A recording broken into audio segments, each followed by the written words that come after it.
Good evening and welcome to the Nord School Committee meeting of Wednesday, December 17th. It is 7:01 p.m. The meeting actually was called to order at 6:32. The school committee was in executive session, and we have now ended that and jumped back into our regular business meeting. All of those in attendance that are able, if you could please stand and join me in the Pledge of Allegiance. I pledge allegiance to the flag of the United States of America and to the republic for which it stands, one nation, under God, indivisible, with liberty and justice for all. And just to update, this is a hybrid meeting, so Anne-Marie Mazzola and myself are here in person. Judith Bromley is remote, and Teresa and Joan are not here this evening. Moving right into correspondence. Dr. Luff, was there any correspondence to the school committee? There was not this evening. Okay, thank you. I will now read the warrants. So for today's meeting, I signed payroll warrants in the amount of $2,486,755.03. Accounts payable warrants in the amounts of $20,642.25, $24,980.49, $842,704.94, $17,592.99, $60,148.48, $120,394.41, $160,093.83, $30,726.75, and $8,614.23 for a grand total of $3,772,653.40. Questions or comments from the committee on warrants? No? Okay. Public comment. Dr. Luff, did we have anyone register through your office for public comment? We did not. Is there anyone here for public comment? Hearing none. At 7:04 p.m., I will declare public comment closed. Just a reminder to the public that if you would like to come and comment, share your thoughts, feelings on anything with the school committee, you can show up at the meeting and sign up right before and talk. If you would like to do it hybrid or want to sign up before, you can sign up to the day of the meeting at noon through the superintendent's office. You could do that via email or calling. Our next business meeting will be Wednesday, January 14th, 2026 for that. So just a reminder to the public, and again, you can come in person and do that or do that hybrid where a link is sent to you right before the meeting so you can jump on. So moving right along to the superintendent's report. Dr. Luff, I will turn it over to you. Thank you, Mr. Chair. As you know, we are undergoing a 5-year strategic planning process for the Norwood Public Schools, and we have contracted with the Teaching and Learning Alliance to complete this plan with us and for us. We have sat down with them and they've laid out kind of a plan and framework for how we're going to complete this project, which will include us sending them a tremendous amount of data about the school district so they can kind of get a good feel and a picture that way. We're going to have to identify members of a strategic planning committee. That committee is going to be around 20 to 25 different folks. The sweet spot, they say, is around 23. We're hoping to have members of the leadership team, staff, parents in the community, school committee members, students, possibly select board members, different board members, community reps, and any other partners in the district. Working with our union leadership to try to find some staff members, working with our administrative team to do that. This evening, I will be asking if anyone does want to be a member of that strategic planning committee. Now, I will let you know that it is quite the commitment, and they have asked that this commitment be held to because it takes quite a bit. So, for example, each meeting will last roughly 2 to 2.5 hours. We're looking at a 3:30 to 5:30 to 6 time frame. The schedule of the meetings is actually already here. Those meetings are looking to be, did I have the dates here? I think I did. I thought I I did. thought you did 114. Yeah. Those are the focus groups. Apologies. No, the No, my well, apologies. strategic committee meetings was on the first page. It was the first page in the first box, but it was after the focus groups, Yeah, so I can grab those dates Yeah. for you here. because I'm seeing it here. You are. Yeah. Huh. So if you just scroll down a little bit more, right there. Strategic planning. Thank you so much. So, jeez, so the first meeting, what It's do I almost do with that? What do I do Did with you that, write guys? this memo? Thank you. I actually did. This came from them. See, they're doing the recording. So you can tell what happens when I write something. So the first meeting is going to be January 29th. Then we will have a meeting where we will, and that's kind of an overview, update, kind of how the process is going to work for all the members. Then we'll have a data analysis meeting to really go through what data we're going to dig into to be able to develop strategic initiatives over the 5-year plan. Then we'll have multiple meetings that will start preparing for what that plan will look like. At one of the meetings, we will review kind of a draft plan. This memo kind of goes through what we're doing there. The idea is that in May, per my plan to you and my goals last year, we will have a final presentation to you, and then a final copy. Now, as you know, this entire plan will be a beautiful document that they create that will be able to be obviously fluid, because as we know, strategic planning in 5 years, things change. But it will be something that will drive our work, I think, over the next 5 years, which will be beneficial. So I am looking for 2 members. I think Ms. Stewart has already reached out and said she would be interested in doing that.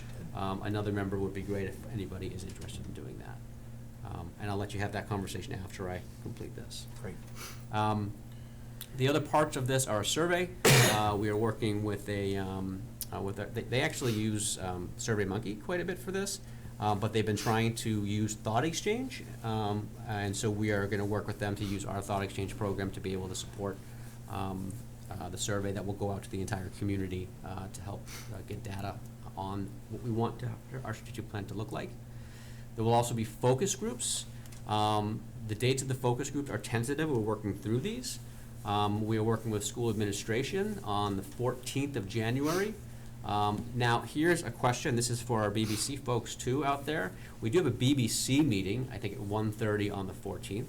I'm going to ask the folks over there to see if they would be interested in coming an hour early just to have a conversation with the strategic planning members, just to try to get feedback from those board members as well, to get a cross-section there.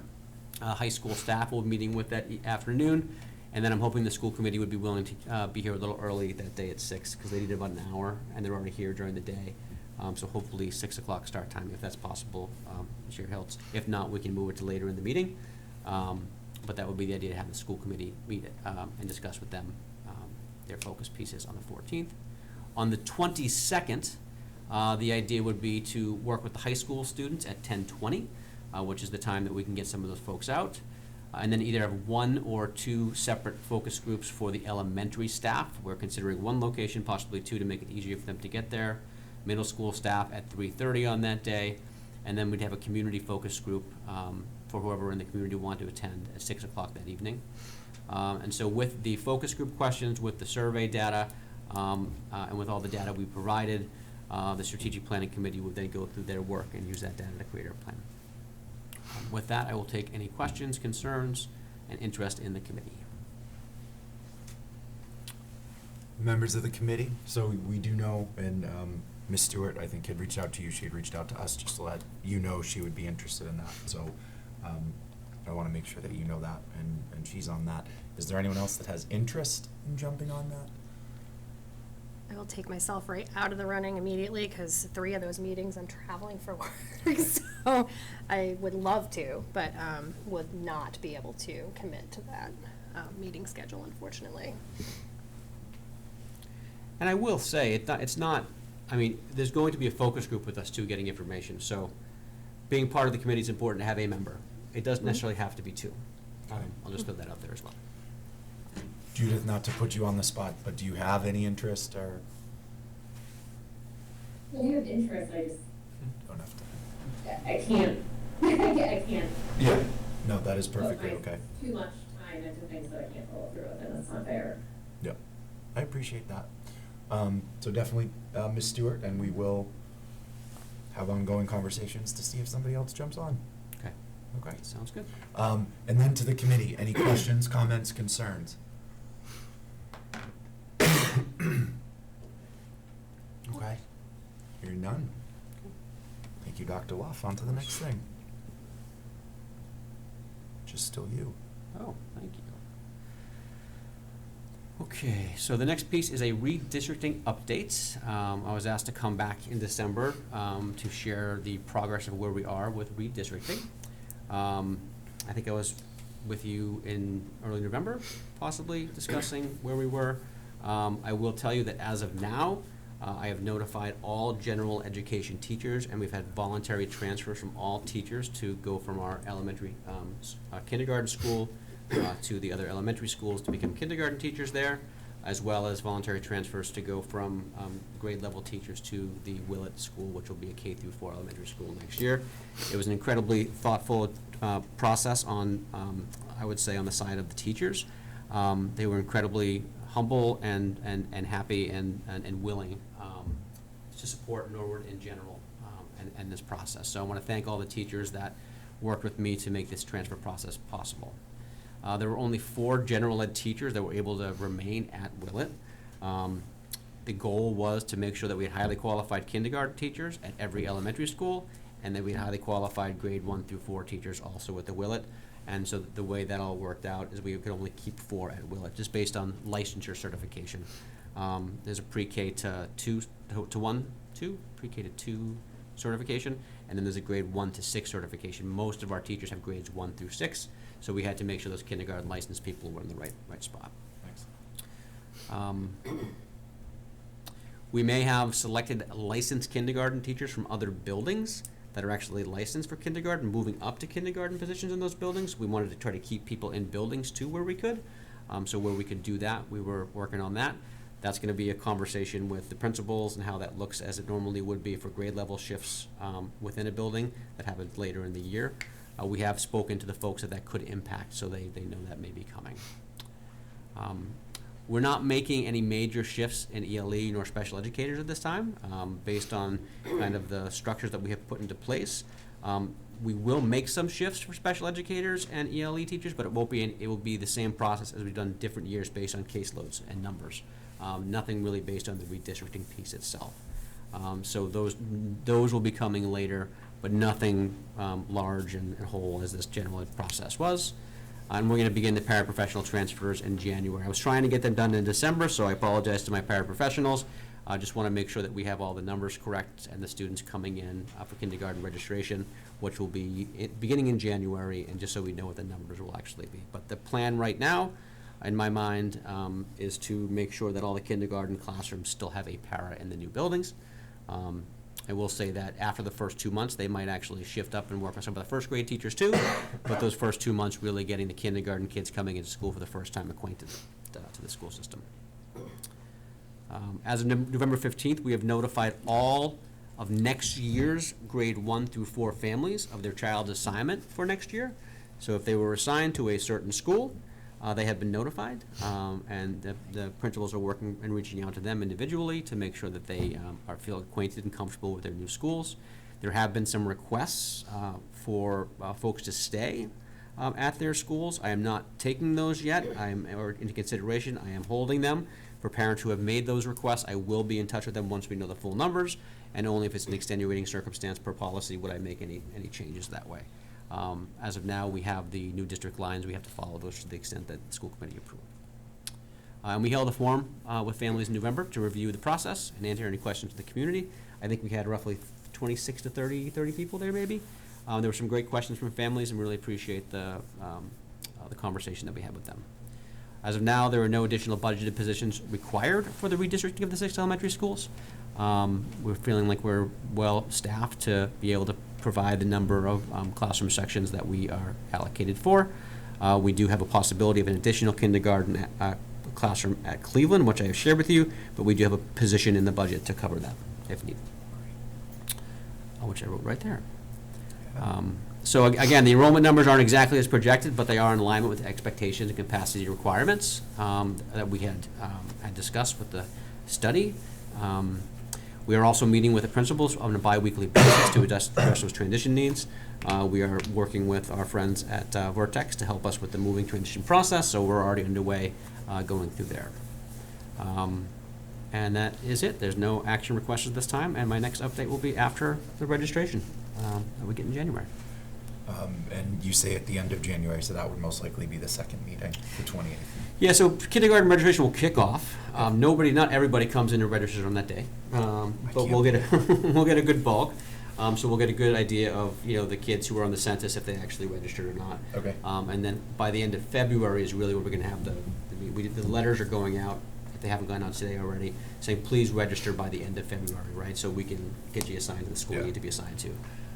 But we should have a good solid idea about kindergarten registration, the bulk of them. Okay. Thank you. To the committee, any questions, concerns, thoughts?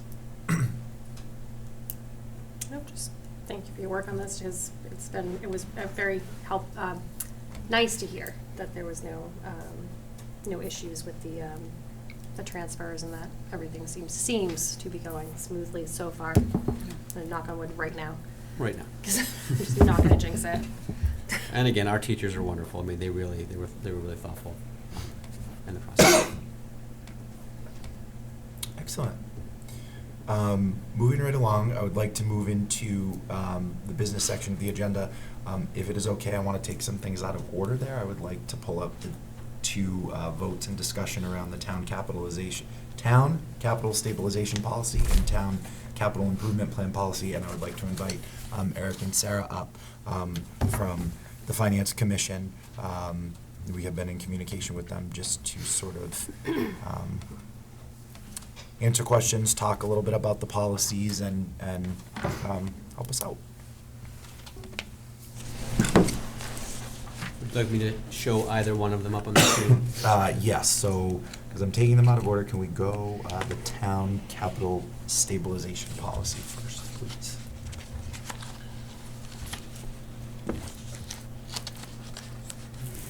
And Sarah, do you mind, can I put you on the spot? And have you Sure. talk a little bit about that? Thank you. Good evening. Thank you for having us here. I know at the last meeting, my colleague Eric was kind enough to attend in my place to discuss the capital stabilization policy at the town meeting in November, right? November.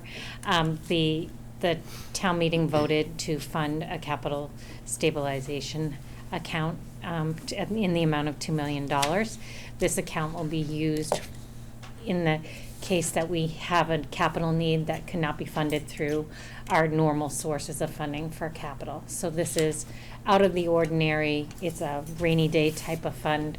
Given the amount of free cash we had, we decided it was important to put some aside for a rainy day. So that was approved by town meeting.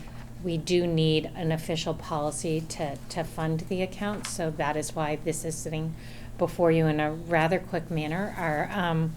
Our finance director drafted the policy. He has many years of experience. He is more than qualified to draft this policy, and he has the expertise in municipal finance.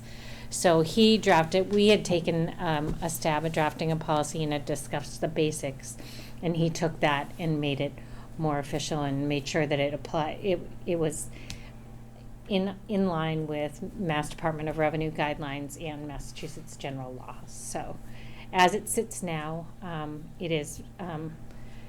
it's been approved by the Board of Selectmen and the Finance Commission. I know at your last meeting there were some concerns about the definition of capital and the minimum being $50,000. I know I sent you all an email today kind of explaining why we did decide to stay with that definition. It is in line with general guidelines, as Mr. O'Neill informed us, and it is a guideline. There are many ways where we can talk about. We were looking. It's not just school department projects that are under the $50,000. We have a helipad that was in there for $15,000, but it's a larger project than that, and that's where the capital outlay committee does their work and does their decision-making and looks at the projects in totality. So it may only be 15,000 on our end, but there's another part of it that's being funded by another entity that makes it over the 50,000.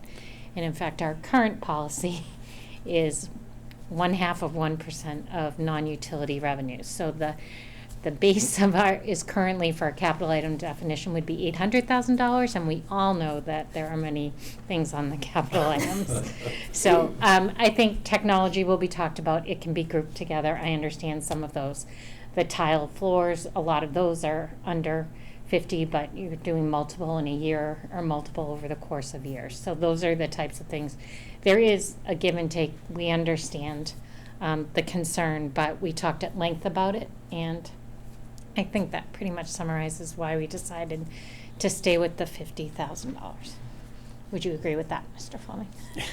I would. It's also important to understand that under this policy, this really applies to uses of the fund in the account, and you can only use the funds in the account for a project that's over $100,000. So really, the $50,000 doesn't really matter in this context. So it's more of a starting point. I wanted to go you first, and then Tim. Yeah, no, I think thank you for that, that explanation. I think the concern that was brought up at the last meeting was more that by approving this policy, are we setting a precedent that the definition of capital is, and so thereby, could bleed into other requests for capital, such as a year where maybe we don't have as many IT requests, and it is maybe $47,000 in total, and because of this and this precedent that it would set, would we suddenly see, well, it's not capital, that doesn't meet the definition by what we have in past practice. So that was the concern there. But yeah, I do understand completely the definition of capital and what, the minimum thresholds and things like that. I definitely, in my professional career, also deal quite a bit with capital expenses. So I get it. But that was the concern, because currently, I think there are several departments that, use these capital items that tend to be kind of in that area. Yeah, so that was the concern, but I thank you for the explanation, and I do understand it just applies, this policy applies to this fund, and that makes complete sense.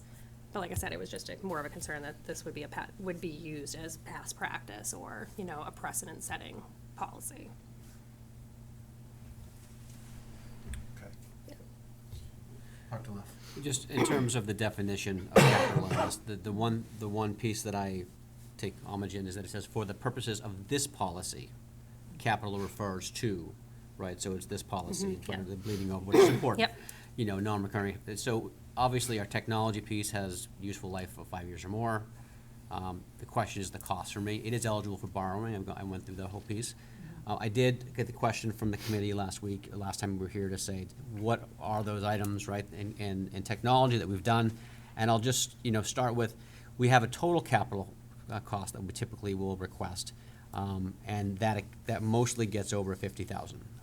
But it's the individual items that don't necessarily. So for example, in FY23, we requested $57,014. But one was for $16,000, one was for $12,000, one was for $28,000. FY24 was $112,000 total. But one was for $48,963, $21,637, $42,069. And I don't think we haven't had any in FY25 that were over 50 individually. In 26, nothing that's over 50 individually. FY27, we're not, because we had this earmark grant. We actually didn't bring anything to capital. And all the ones that were coming outside of some LCD replacements in FY29 are under 50,000. So it's important that if we're going to move forward, that we just understand that we can still go to town meeting to request these funds through capital, maybe not the stabilization fund, but through capital itself. Yeah, normally those smaller items can be paid for through cash. Yep. I think this fund is intended for extraordinary circumstances. We've got some kind of emergency, some kind of unusually low amount of free cash, unusually high amount of spending for capital, or there's very bad borrowing environment, something like that. And what we would do to solve that problem is to take a larger project funded out of this account, which would then free up money to pay for those smaller items. And the clarification that, you know, as you said, right, that's the policy as it relates to that particular fund. And I think sort of you expressed, well, we have a lot of small things that generally can add up to more, but also, as you had said, that, you know, some of these are coming out of reserves, or, you know, we're going to town meeting for that money anyway. The idea is that this is emergencies only. I covered that well. Mhm. Okay. Judith, how about you? Questions, comments? No, I think the analogy of a rainy day fund, you know, right? Kind of like an extreme Mhm. circumstances is to look at it that way. Yep. I have no problem with that. Okay. Any further questions, comments on this particular policy, which is the town capital stabilization policy? So is there I will move to approve the town capital stabilization policy. Anne Marie moves, do I have a second? And a second? Judith seconds. All right. Oh my gosh, I'm blanking. So you make the motion. Any further discussion? Sure. Excellent. Because we are hybrid, I do need to poll individually. Judith? Yes. Anne Marie? Yes. And I am a yes as well. So the capital stabilization fund policy passes 3-0. Thank you. And can I do the same? I will turn it right back over to you, Dr. Luff, if you could pull up the town capital improvement plan policy. And I would ask, can you give a little bit of context as to where the other two boards are with this, and then talk a little bit? Neither board has approved this policy as of yet. This, Okay. the policy dated October 2025 was a rewrite by Selectman Plasko and Selectman Donnelly of a policy that was worked on for quite some time in the capital outlay committee over the course of Emery, you and I were on it, so 2022, 2023. So this was an adaptation of the policy. At the Finance Commission December 11th meeting, this was up for us to approve. We voted not to approve this policy at this time because we believe all of the town financial policies, and this has been a discussion at numerous of our meetings, it's come to the time that we should be reviewing these all. They were last written in 2018. Municipal guidelines change, Department of Revenue changes things, Mass General Law changes. So we thought this would be a good time to kind of take a step back. And we spoke with Mr. O'Neill, our finance director, and he felt that the appropriate steps would be to formally ask for a review of all financial policies through the general manager's office, which means the director of finance will also be involved in reviewing all the policies, writing them so that they're all in the similar structure, making sure we reference the appropriate Mass General laws that need to be referenced in them, and just making sure, it's not to say that our policies are not following Mass General law. They are, but they haven't been formally reviewed since 2018. So we felt that it was time to do that. We heard the concerns about, having all three boards review them at once so that everyone can hear the same questions and answers. Obviously, we can talk about that once we get draft policies from the people who have the expertise to write these policies, which is not us. But once we requested that they be reviewed and revised and then distributed to all of the boards, and we asked for that to happen prior to annual town meeting. So hopefully as you know, I just sent that last evening, so I'll be awaiting a response from the general manager's office to hear what the timeline is for that. As you all know, there's a lot of things going on at this time of year, so hopefully we will have those prior to annual town meeting, and at that point, I think the three boards, we can either get a subset of the boards or all the boards together. When they were originally written, I think it was a full Saturday in the police community room in 2018. I'm not sure people would want to do that again, but, you know, I was not there. But, you know, even if it could be the chairs and vice chairs, however it might look, you know, I think hopefully we can coordinate as boards to get that together. So that's where it stands as of now, so. Okay. I just looked to you as a No, Finance that, subcommittee, I absolutely, thank you. So, is the suggestion at this time to just punt it? Okay, Yeah, perfect. Because when Mr. O'Neill looked at it Yeah. briefly and felt like there needed to be some changes to it. Yeah, no, that makes perfect regardless, sense, so, and I think we do need to talk about agreeing on a definition of capital policy. And as I mentioned in my, you know, in my email, you know, these policies are living and breathing. Mhm. You know, we can change them. You know, we prefer not to change them often. But if we notice inconsistencies and things like that, or they go through this and change something, we can always go back and readjust to make sure that they all align, which is our goal, so. Yeah, that makes sense to me. Okay. Dr. Love? Don't have anything. Judith? Nothing bad. Okay. That sounds good all at once. Okay, so it seems like with the three taking the temperature of the room, that there probably wouldn't be a vote to approve, but do we want to put something forward similar to what? If we wanted to take a motion, make a motion, I can make a motion to postpone a vote until, the review of the financial policies and the, potentially amended capital improvement planning policy come before us at a later date.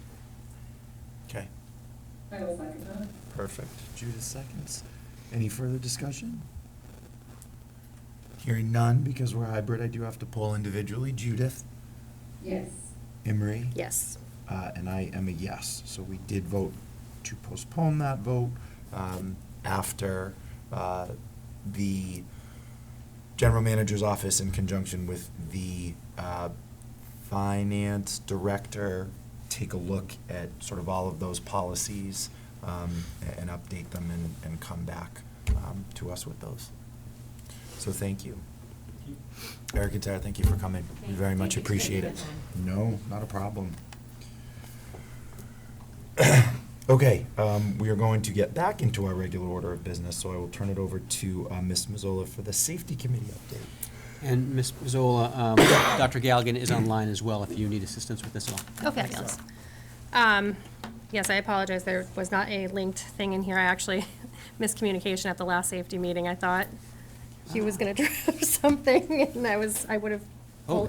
I have it, I have the minutes, I Perfect. have the talking points, but I thought, yeah, it just was a miscommunication to get it into the actual agenda.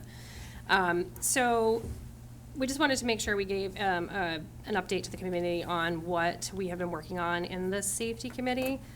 So if you remember, when we did our union negotiations with Unit A, one of the major things that came up from the teachers' union was safety, right? So there was a lot of discussion around getting different things potentially into contract language that around safety. We did come to an agreement that we were not going to put specific things in the contract, but that we would agree to form a committee of Unit A members, school committee members, administration, to discuss safety, not only teacher safety, student safety, just, you know, from that perspective, I want to be very clear that this is not, we're not talking about like our safety emergency plan. That's not the same thing. We're talking about everyday safety in our schools and how to keep the staff and the students safe in their daily interactions. So, you know, a couple of highlights, some of the brief highlights of the things that we've been working on with this committee are, you know, one of the major things that came up almost immediately last year when, and I've been the school committee member on the committee until Ms. Stewart joined me this year as a backup, which has been great because I've been traveling a lot. So this has been really nice for us to, you know, be able to stand in for each other. And since I've been on, you know, one of the major things that came out was just consistency. So as you know, we have many elementary schools, you know, our neighborhood elementary schools. with a different principal at every single one. And so there was just an inconsistency in how things were being handled at the different schools as far as student, interaction, discipline, anything, safety issues, even just down to if a teacher was injured, how that was reported. Does it get reported to the town, to the school principal, how many forms do you have to fill out? So we really started to dive into just how many versions there were across the district of ways to handle things. So that was really the theme, I think, across a lot of these meetings, and just trying to make sure that everybody was being handled, and things are gonna be handled slightly differently. You have a different principal, of course. But just making sure that it is as consistent as possible, so that if you were to walk into the Cleveland and then you were to walk into the Oldham, the same expectation is in both of those buildings for a student. So one of the, some of the goals that we had, so one of the things that we had decided to implement was the use of Aspen for not only the middle and high school who are already using it for referrals for, discipline and behavior, but at the elementary level as well. And so this was some training, and this was something new for the elementary staff. And it just is gonna help us, not only to be consistent in how things are handled, but to also be able to take a snapshot of what really is going on in our buildings, because that was another thing. We just really didn't have a good way of tracking these, incidents and of, I don't want to focus on student behavior, but but student behavior, student discipline, and as well as, like I mentioned, any kind of just injuries or things or incidents that would happen in the buildings. So Aspen has been implemented. There was a lot of work that went into that, making sure that there were drop-down lists and definitions that were consistent, training for the teachers to make sure that they understood how to use it. So basically this year, some of the things we've been working on have been ongoing data review of the Aspen conduct workflow. So it was implemented, and now we're just kind of, periodically reviewing at each of these meetings reports. They're anonymized reports. We don't know who, we don't know what classroom, we actually don't even know what school when we see these reports. They're not, it's kind of obvious which ones are the bigger schools, but we actually don't even know between those two which one is which, and then looking at, incidents that happened, what the outcome, how many incidents, usually these are just numbers. More recently, we've asked some questions, so we need clarifying questions. Well, how many individuals do each of these incidents, represent? And then it became a little less scary, because you're like, wow, that's a whole lot of incidents. But it really wasn't. It was a lot of different actions for a single incident. So that was, then you start to look at it, you're like, oh, that's far less scary. Okay, how does this look? How does that look? We would look across schools and see oh, well, this school, this page, I will say page because we don't know which school it is, really only seems to have a couple of lines. Well, why is that? We would have discussions around, making sure that people are being more, consistent with their reporting. Does everybody understand the definitions the same way? So it's been a really good working group from that perspective. We do have teachers from each of the buildings. We have discussed more recently, trying to pull in a little bit more interest in the committee, but it is a time commitment. So another thing that we have been talking about as far as goals for this year, as I mentioned, consistency on how conduct referrals are entered, how they are dealt with, and then how they are communicated. There's obviously been I think the community can understand, because there's usually, when something happens, you usually hear, well, we don't know what happened. And it's important for the community to understand that there are rules around how much information anyone can be given. That includes me, by the way. I just want everyone in the community to know that includes school committee members. If an incident happens, I don't know who it is either. I am just as held to FERPA as the rest of everybody else. Our teachers are as well. We cannot sit there in these meetings and discuss an individual student or an individual incident. We very much do not do that. But there is a need for some kind of communication back to the staff on, especially within a building or that the teacher that something specifically happened in their classroom. There needs to be some better communication. So we've talked a lot about consistency on that, consistency on the communication, consistency on the referrals, how they're entered and how they're dealt with. We've also discussed training for the staff on how to enter those conduct incident reports in Aspen, training for the principals and administrators on how to respond. Which ones are they going to post, which ones are they not, how do they respond and communicate back to the teachers. Ongoing data review to monitor trends in student behavior and provide relevant, consistent supports for staff and students. The entering of the data in Aspen can really help us with data-driven approaches to student behavior and student discipline. And we could not have done that before we had a consistent area for that all to be reported. Creating protocols for student reentry to class after any type of brief removal from class related to student conduct that would be consistent across the district. So there was very much a need to have this be a very consistent across the district thing where, especially where if a student was going to move, like I said, from one school to the other, they would know exactly what was expected of them, what was going to happen. A teacher, maybe a substitute teacher going from one school to another knows exactly what's going to happen because it's going to happen the same across the schools. So in this vein, there was a discussion about also engaging I keep seeing SAC and wanting to say student, the school adjustment counselors, and I had it in my, but every time I see SAC, I want to say this, the Student Advisory Council. Too many acronyms. And I couldn't get my brain off of that. So to meet with the school adjustment counselors in the PLC structure to get feedback on proposed reentry procedures, because many times in many of these schools, the school adjustment counselors are very much at the forefront of these removals from the classroom, especially if it's behavior related. To enhance support for staff and students and communication with all the stakeholders, and then ensure consistency on how the issues are addressed across all the levels. Like I said, it's been a theme, it's been an undercurrent of this entire committee is to make sure that we're being consistent across the different schools. And then finally, safety care training implementation. Safety care training for general education.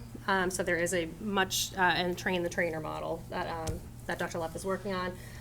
There is a portion of the safety care training that can be given to general education educators that doesn't have to be the entire module, and that would be very useful for a lot of our teachers. And then if we can get the train the trainer model going, that would allow us to have a lot more teachers safety care trained in our district. Yeah, so that's it. So that was a little bit longer than 5 minutes, but well, we got 10. Okay. It's actually been really, it's for me, this has been a really great committee to be on. I really enjoy being in this committee and working with the teachers directly on coming up with solutions and just, seeing this evolve.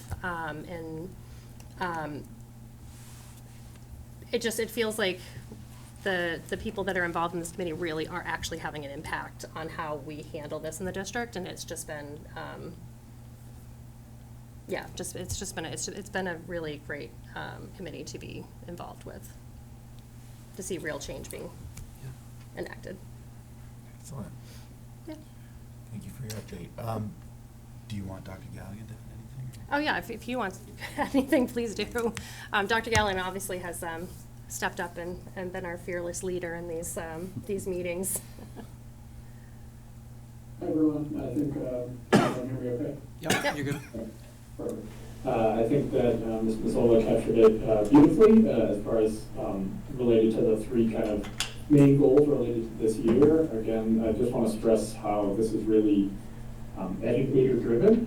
and focused on long-term goals and putting practices and procedures in place that educators can really use to make sure that our staff and students are safe on a daily basis. So, one of the things we've talked about is, while this is the Unit A kind of safety committee, it really is focused on student and staff safety and well-being, not safety as a whole, as Ms. Mazzola said. So it is specialized on how can we help educators help students do safe things, right, every day in and out. And that is the most important thing. But seeing these kind of 3 areas that Ms. Mazzola highlighted in terms of the Aspen conduct workflow, and working with teachers and administrators to be able to better communicate around that and monitor it on an ongoing basis.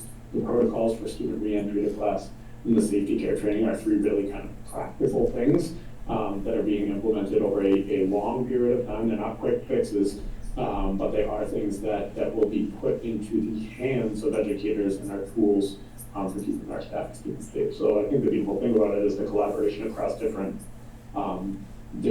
levels of staff, between school committees, central office administrators, school level leaders, and educators within the buildings, and really being driven by the educators in the buildings and what they're seeing on a first-hand basis. Excellent. Yeah. Thank you, go ahead. And I was just gonna say real quick, one thing that I thought of when you were just saying that too is just what's really come out of this as well is that there's clearly differences, right, between the different levels of schools and the needs, right? So the elementary schools are gonna need something completely different than the middle school and the high school are gonna need with their different structures. And that has come out, and while that might be something that you would think of as kind of dividing, and it's not. It's been something that we have worked on having those individual procedures in place, but I think it's something where, the elementary teachers are listening to the upper level teachers, and hearing what they're doing and thinking about how they could possibly implement certain things, and then the upper level teachers listening to the elementary teachers and how they need to deal with things. And then it just can only help, especially going to the middle school level, to understand how the other is doing it, so you can work on getting your kids ready for that environment. And then, especially at the middle school, understanding where they came from and what was being done. And I think that was missing before, where, you had certain amount of information being passed on, but it wasn't clear even to, say, the Coakley staff, how anything was being dealt with in the elementary level, because it was very varied. So that's been really helpful. Great. Judith, any comments or questions? No, thank you guys for giving an update, and I think it's important to remember again that this is, a lot of it is sensitive information, but I do appreciate all of the information you guys are providing and making sure students and staff are safe, and thanks for giving a report. Thank you both. All right, moving right along. Ms. Stewart is not here, so Dr. Luff, I will turn the interface report over to you. Sure. I'll do my best here to report for Interface. So as folks know, Interface is a referral service at William James College that essentially allows for mental health and wellness, a helpline for our community, which includes our students as well. They have been with us working in Norwood since November of 2018. Since that, they have worked with more than 585 different persons in the community to make referrals for mental health and wellness. This last reporting period is currently from April 1st, 2025 to September 30th, 2025. We had 33 different referrals at that time. Mostly adults in this case, but there were many children from our school, and many of these students have been connected with certain counselors in the area to get the help that they need. As I walk through the report, seeing like anxiety and family issues were at the top of many of the issues that were reported and referred to. But we're happy with the service in general, and are really excited to have this service for the community, for our kids, but for also the other community members. The report is within your packet for a more thorough review if you like. Other than that, I will try to answer any questions that you have. Thank you. Comments, questions from the committee?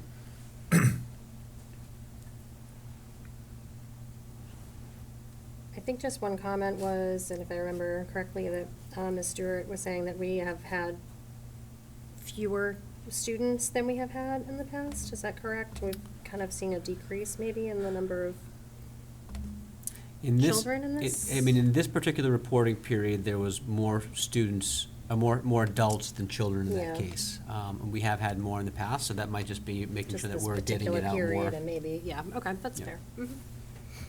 fair. Excellent.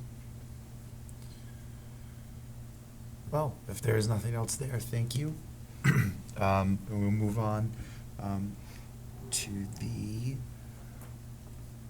discussion of the draft 2026-2027 school calendar. It does say 15 minutes.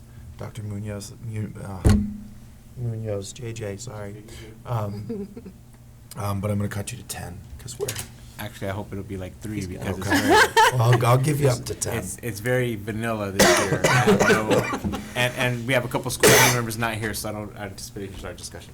So, if you obviously open the memo's right there. Some highlights are basically, nothing's changed. There's the highlights. 1/2 day a month.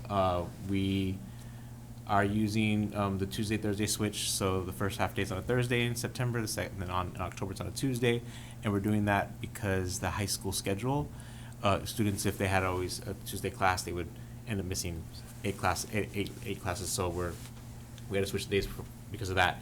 We opted not to do Wednesdays because LMPA has their huge IEP meetings on Wednesdays, and they meet with a lot of the students and the families. So we didn't want to do Wednesdays as well. And we all know Fridays and Mondays are probably not a good idea to do half days on. So that being said, we have the 3 PD days in the beginning of the year. The teachers would return August 26th, which is a Tuesday.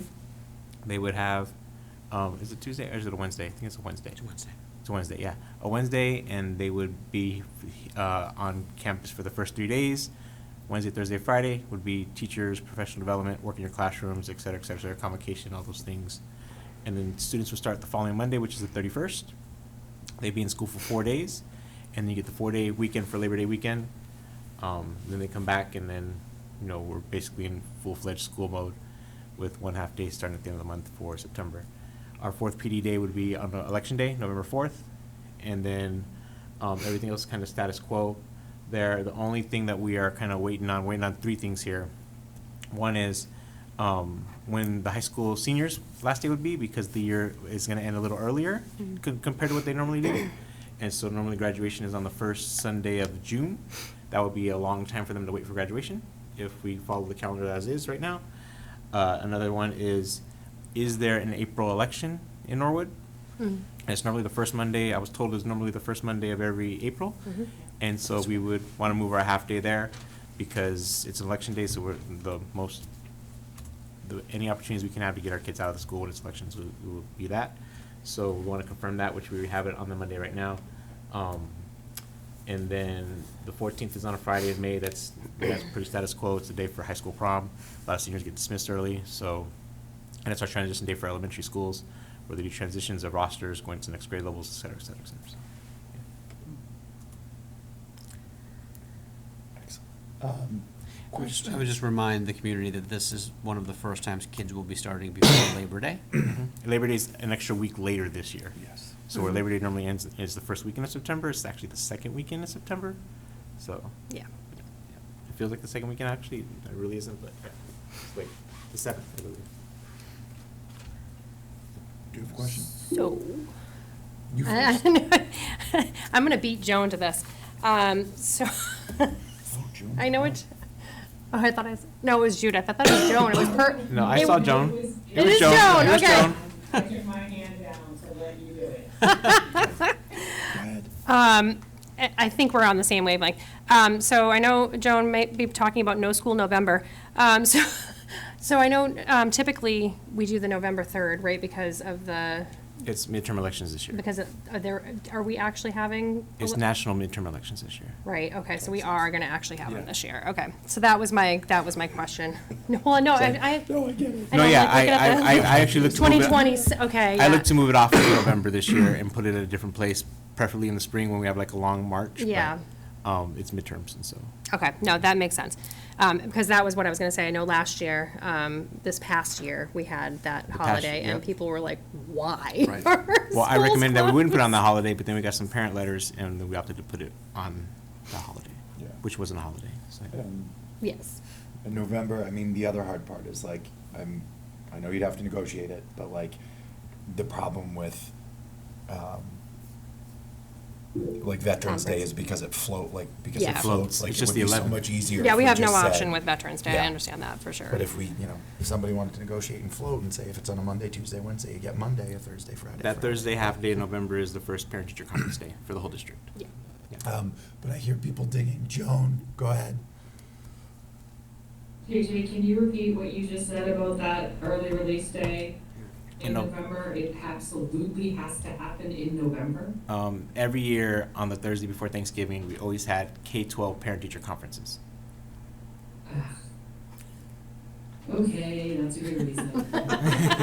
I mean, we can change practice and have it another time, but then I would direct all parents to Joan to answer that question. No, I thought it was, I didn't, Yeah.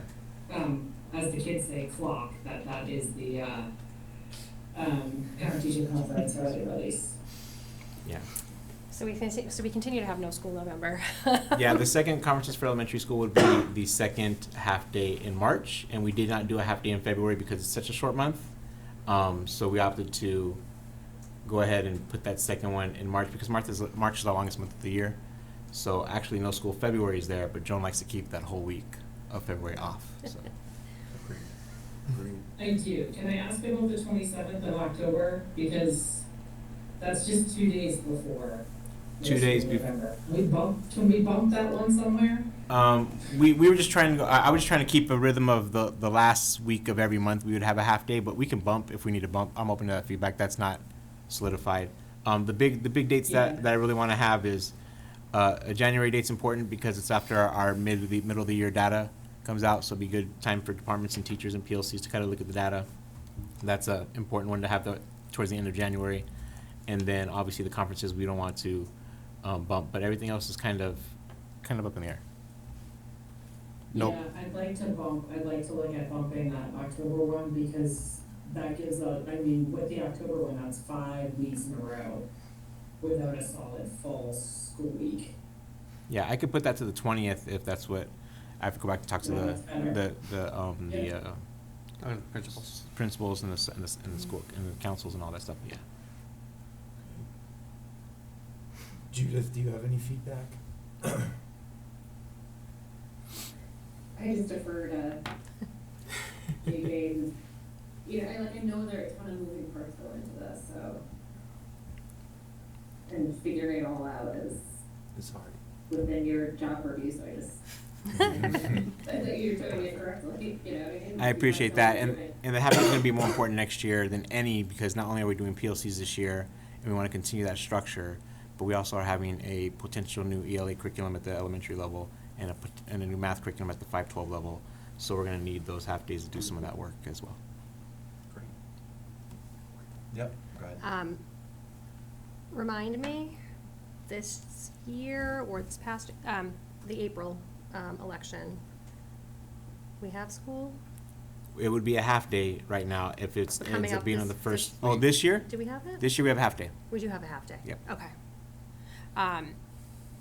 Yeah, I just advocate for, I hate to have one more day off and, push the school year back, but, we do end up taking up quite a few of our school buildings, cafeterias and such with election equipment, and then you've got strangers coming. Well, it's a safety issue, especially with some of the gymnasiums, right? Yeah. Where we have folks coming into the gym and we have 4 classrooms on either side. It is definitely a safety question for me. Right, and so even a half day, because we do open polls at 8:00 in the morning, It's still, is still, doesn't feel very good to me, especially around, some, when the policies we just, approved around, people on school property during the day, and we really can't, I think over and over again, we've talked about asking the town to consolidate or move their polling places. That's never gonna happen, but, yeah.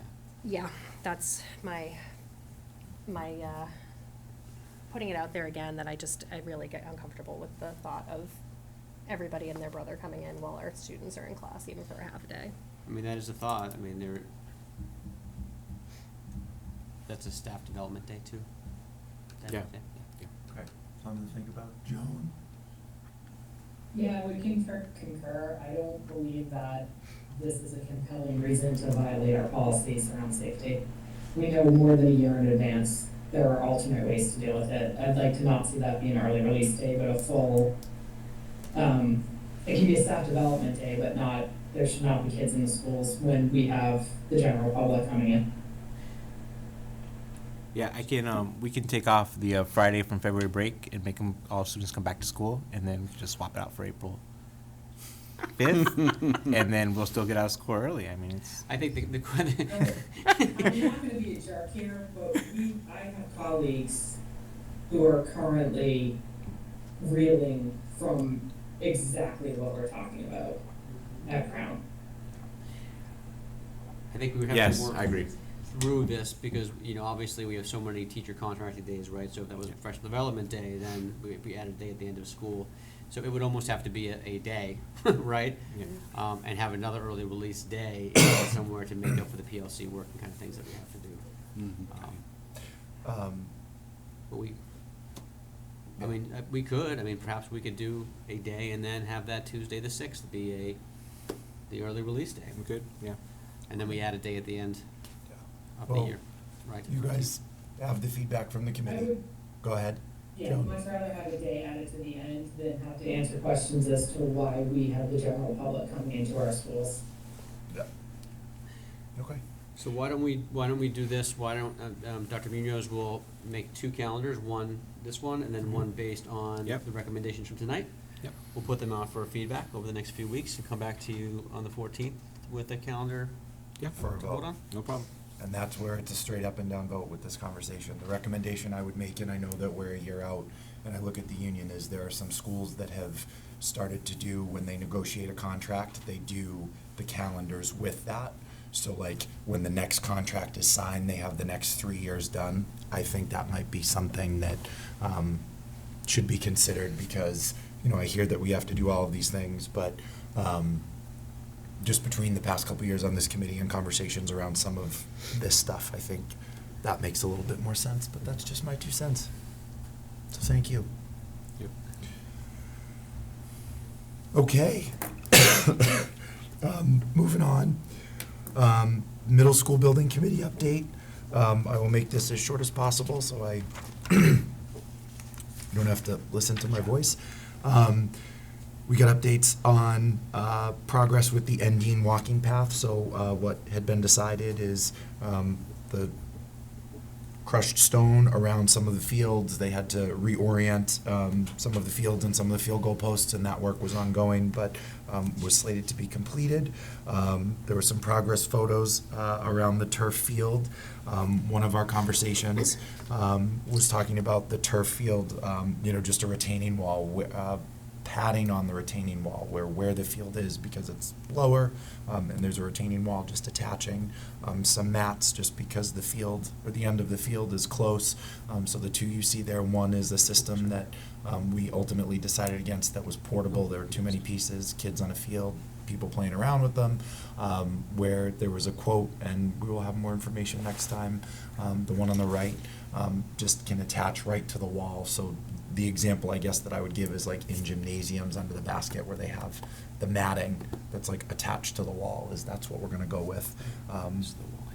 And we will have more on that after our next meeting. And really, the theme since August has been just sort of the wind down, or what is called the closeout of the project, just because the building is now occupied and is, a certain percentage done. There still are some administrative tasks, obviously, that are going on, paying invoices, paying the company that we've paid to do this. The slide that you see up here right now is upcoming on activity, what is called just sort of the punch list. So we're living in the building, we're using the building, some things that were added, if there were some different change orders or something needed to be fixed, just going through and do that. And there's a schedule of, some will take place, obviously, because the building is being used. It can't be during school hours, so either December vacation, February break, April break, you know, and then into summer, and then some of the project closeout stuff. Our next meeting will be Monday, January 14th, and at that meeting, we also are going to discuss sort of, which is crazy to think about, the future sort of our meetings, where we are so close to the end of the project or the closeout of the project, you know, what that may look like moving forward in 2026. 112, just kidding. I was I actually got the gonna ask wrong that. I was like, date. the 14th is BBC, that can't be right. Yes, so that meeting is Wednesday. 1/12/26 at the Coakley Middle School. You can tell it's close to break because I don't know when my days are. So any questions, comments, or concerns from the committee on that?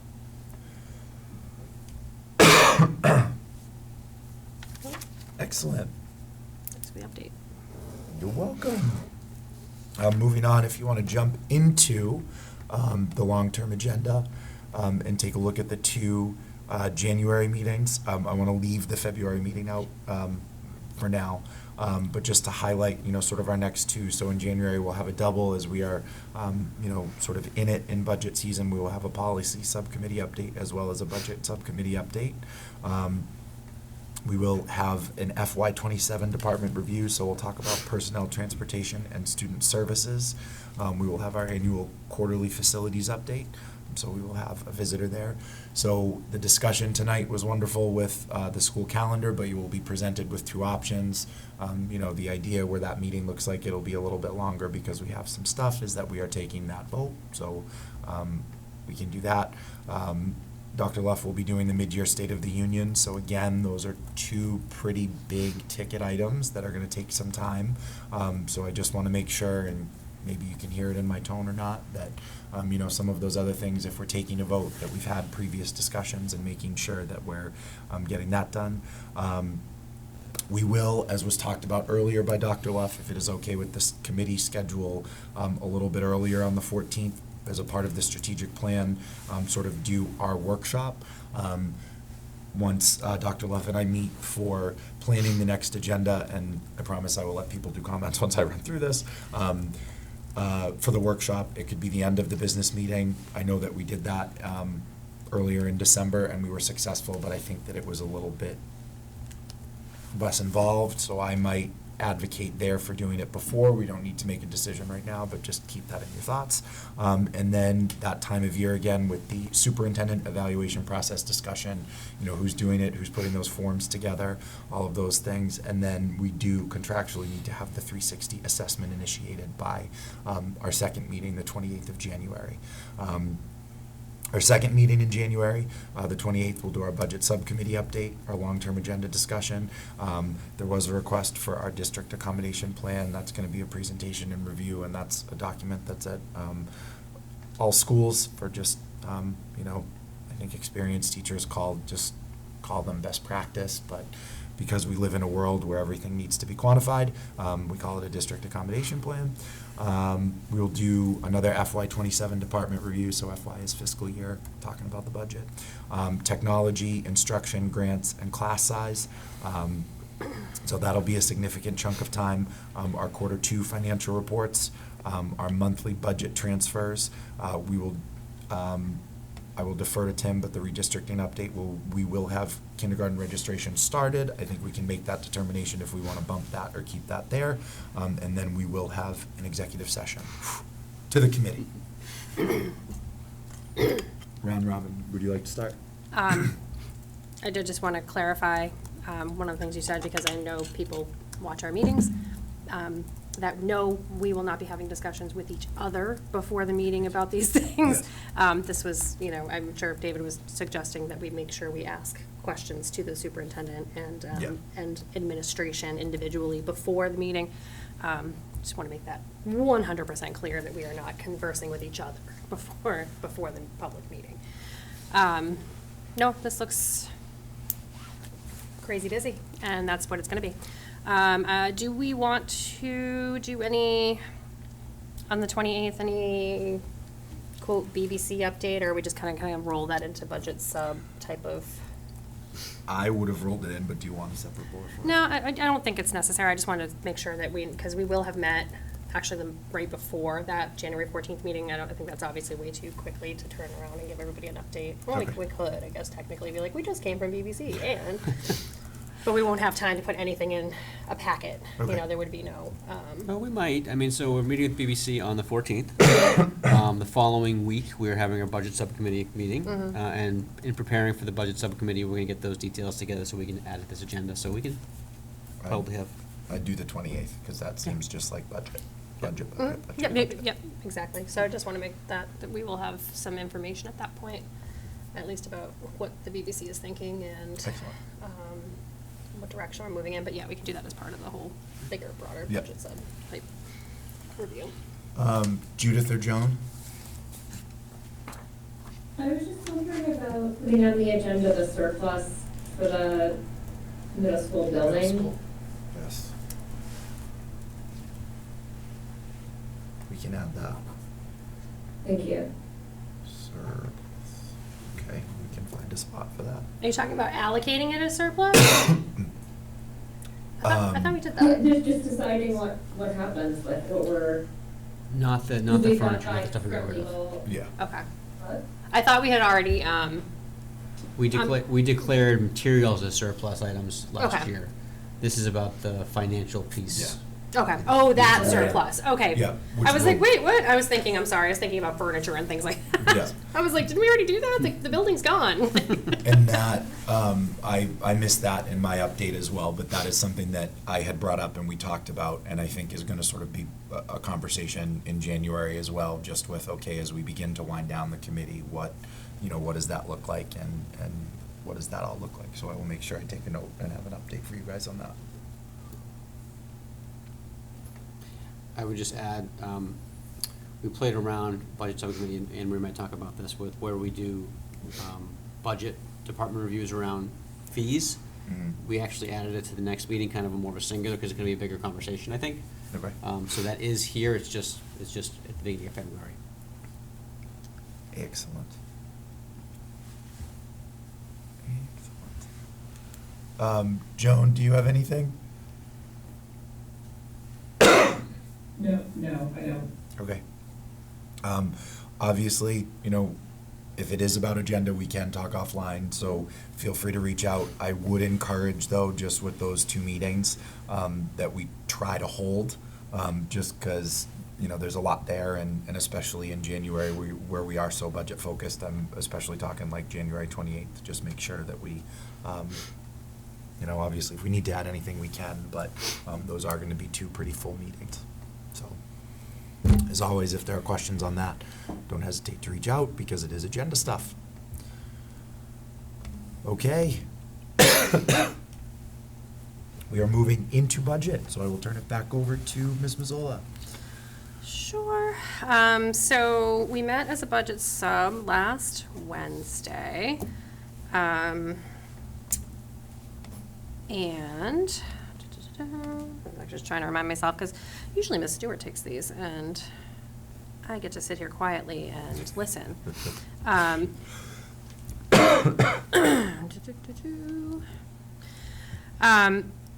As Dr. Leff said, we went over some of we went over what you'll hear about the preliminary budget. That was the meat of what we went over, was the FY27 preliminary budget.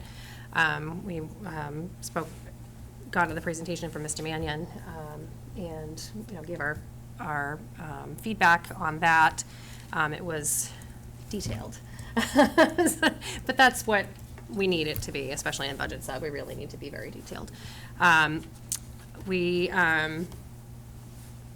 Then we did briefly talk about the town meeting warrant articles, and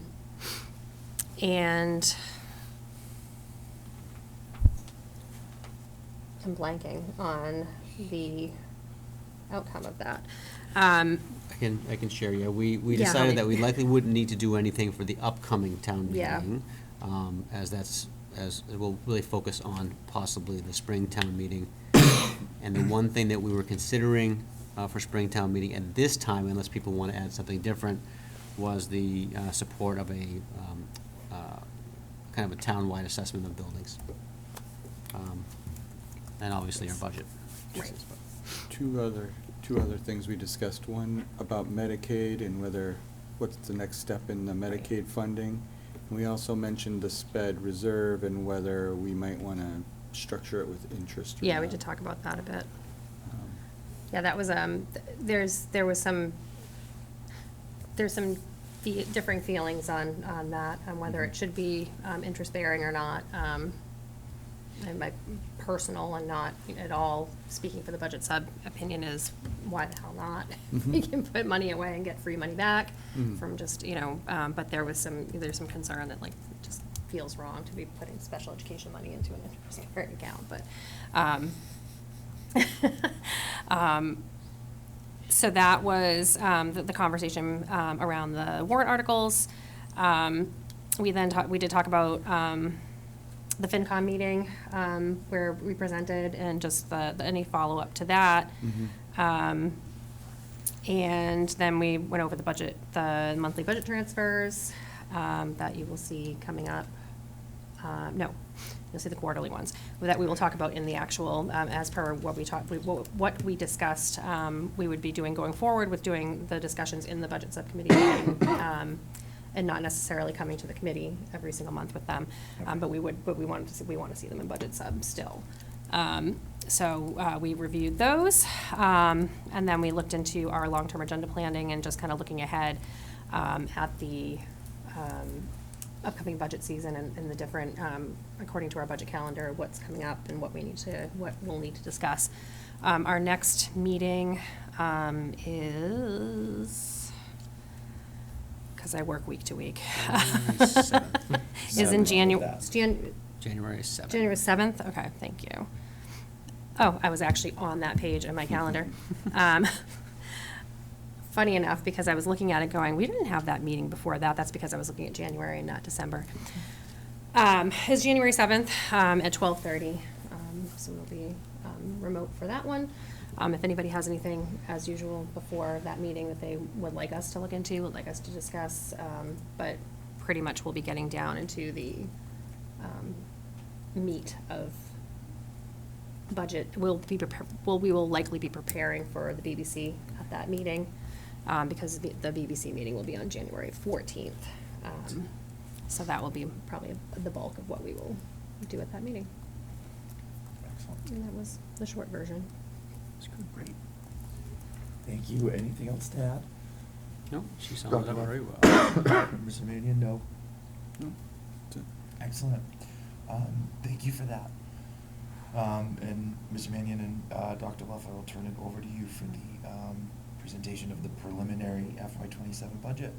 Thank you, Mr. Chair. So I'll do a quick overview, kind of to structure this a little bit of the highlights of the budget. Then I'm going to turn it over to Mr. Mannion to go through the slide presentation. And then I'm hoping the conversation can turn to possible areas of reduction if necessary and kind of break it down that way, where we can have a conversation of those buckets.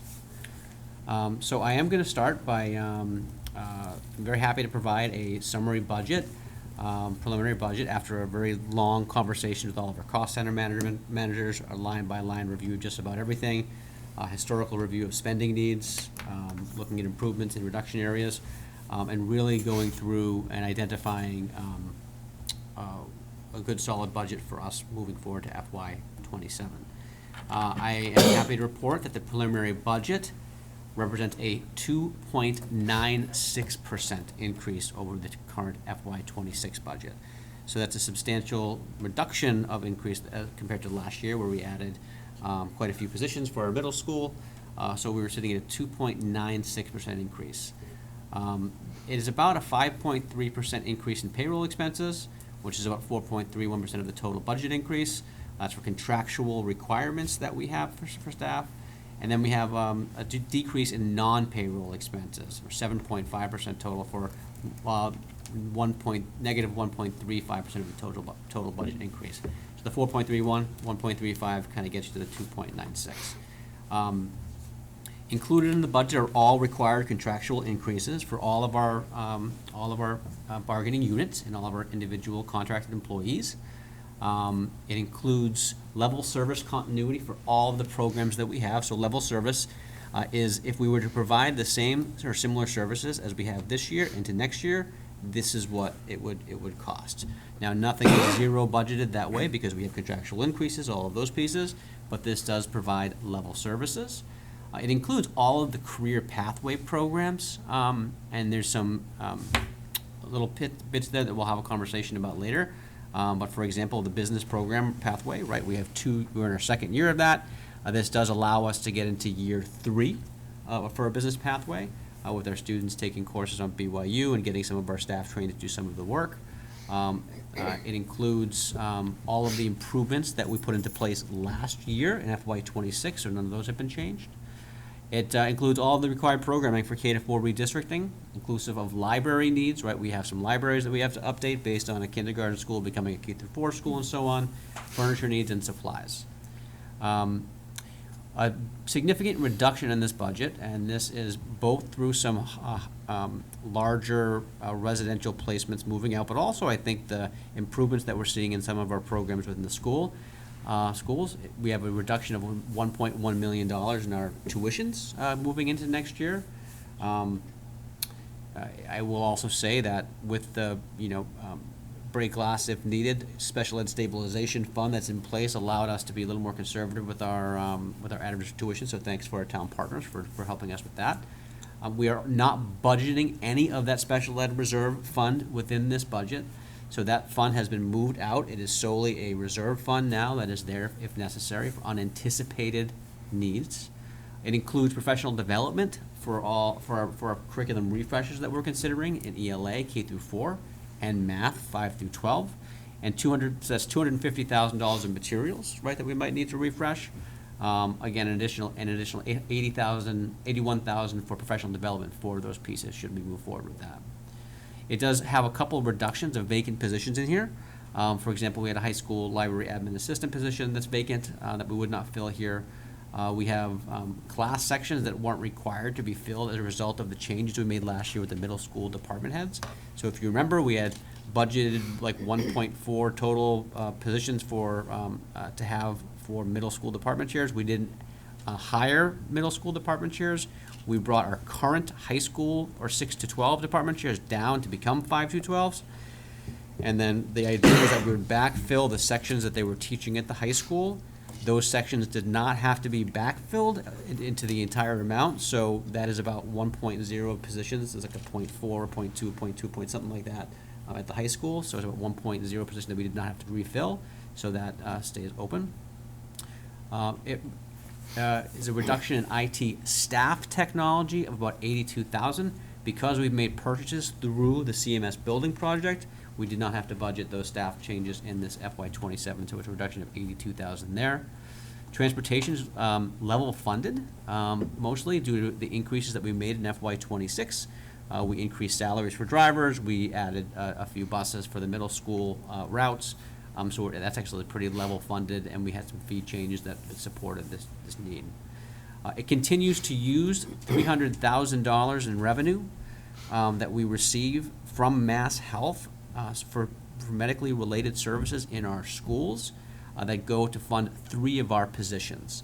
So within this budget, if you go through the actual budget spreadsheet itself, you might see that there is one position that, 3 positions that cost us, $100,000.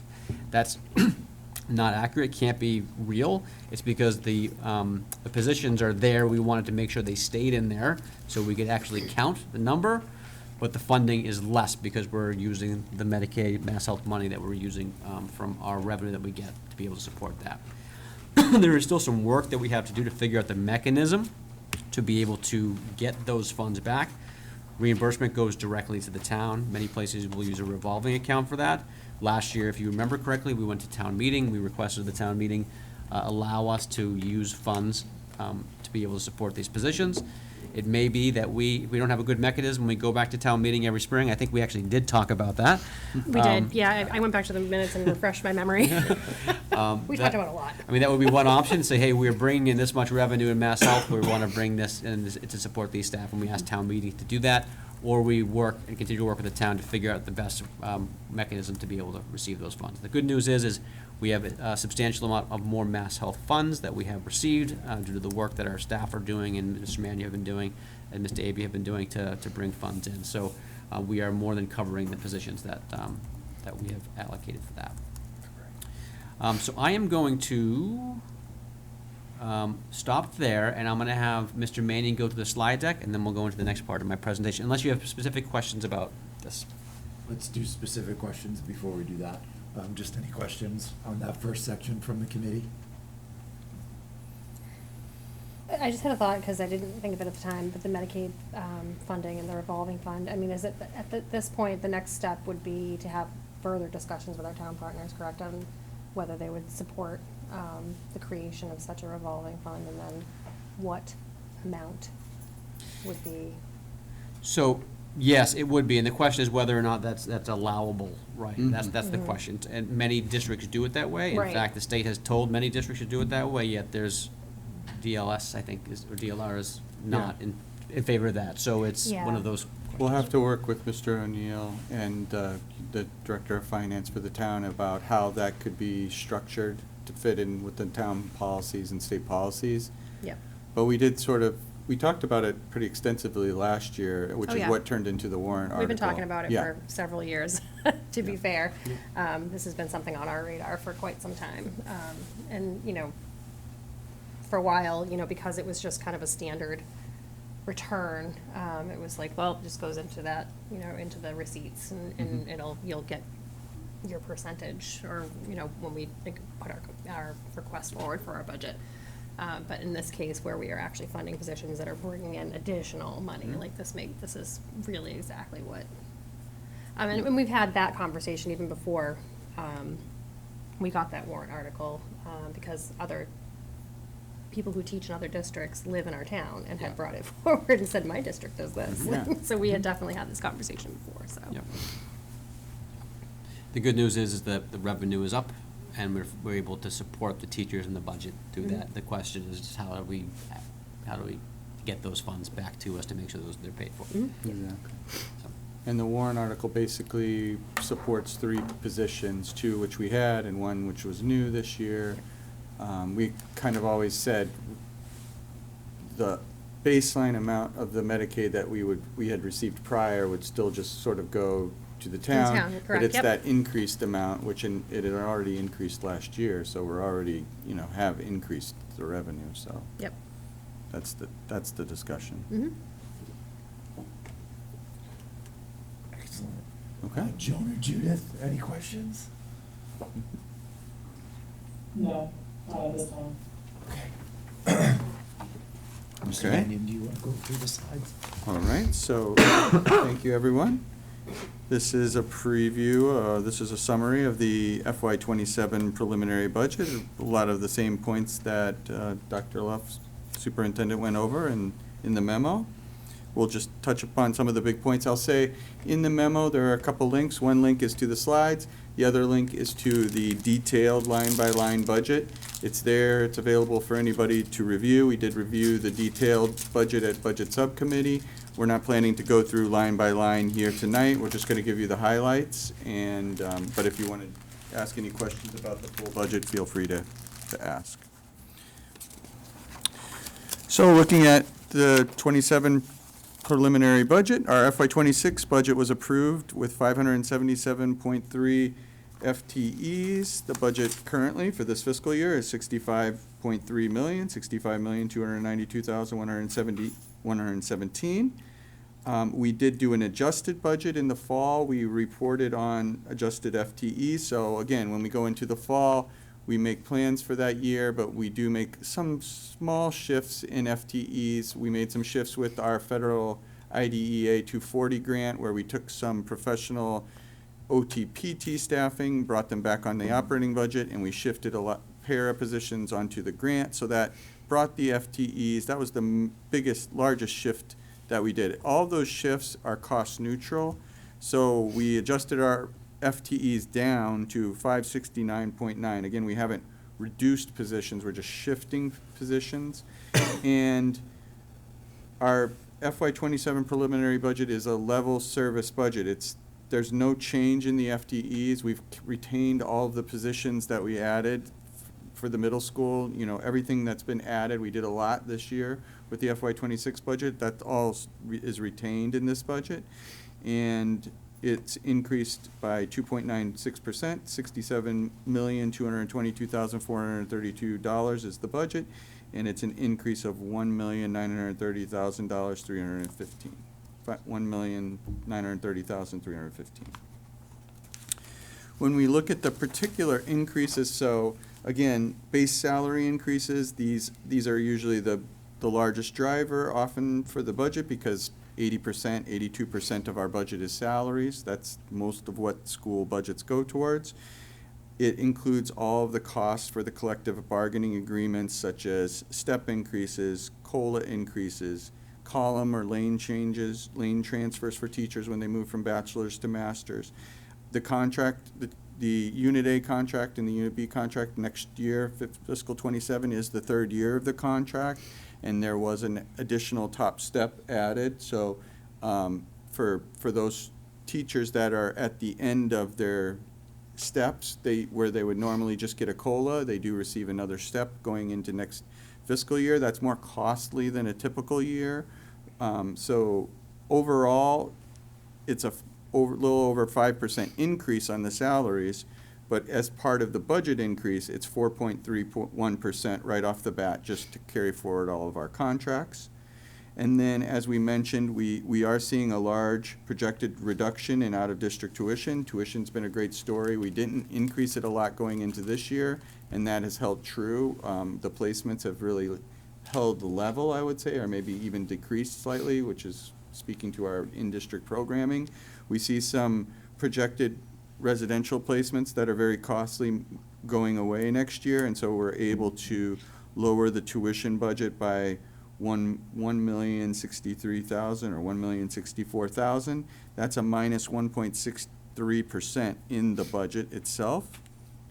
And then when we look at all of the other expenses, which we'll give some highlights, all of the costs for supplies, materials, equipment, PD, everything else, we're only seeing an increase of about $181,000 or 0.28%. So all of that is very level. We added a lot going into this year in certain areas like transportation.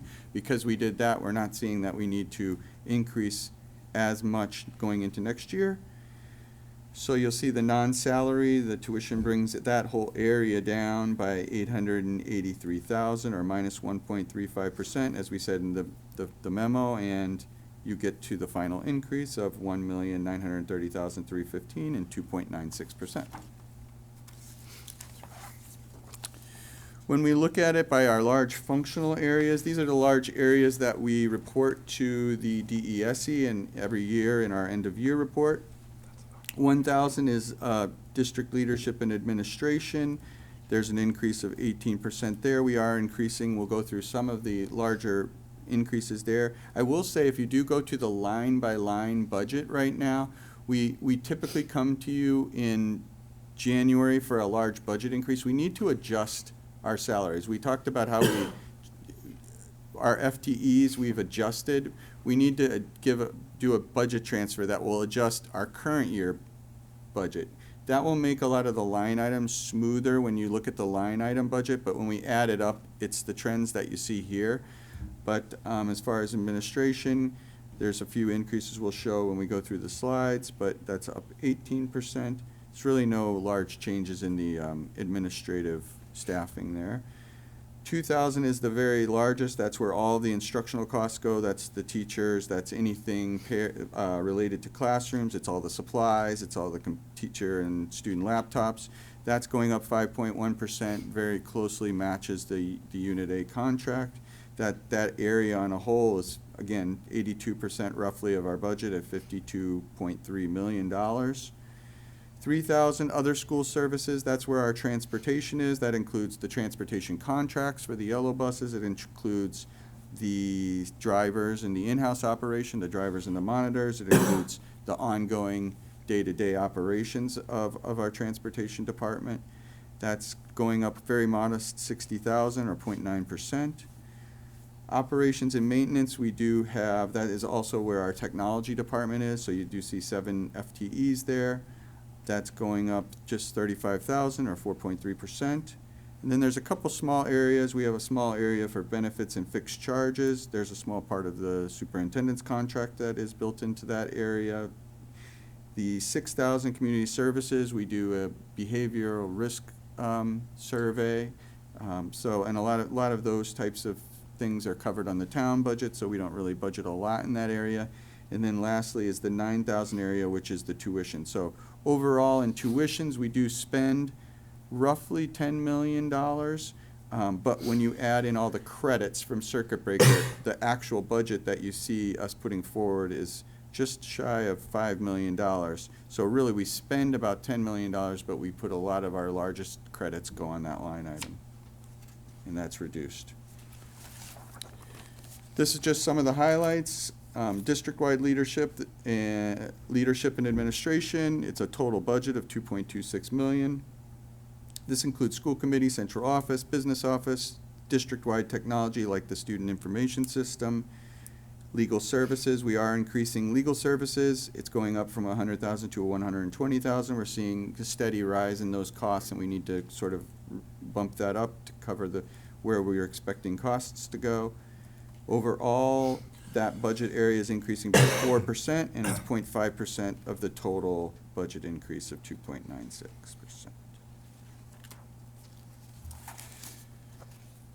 Instructional services, this is the largest part of the budget at $52.3 million. We did move, under department chairs and team chairs, we did move one team chair. This is some of that FTE adjustment to a grant in FY26. There's a little bit of a decrease there, but again, we do have to adjust our 26 budget, so things may change before we see the final budget as far as some of the ups and downs, but the overall story, like I said, will be the same.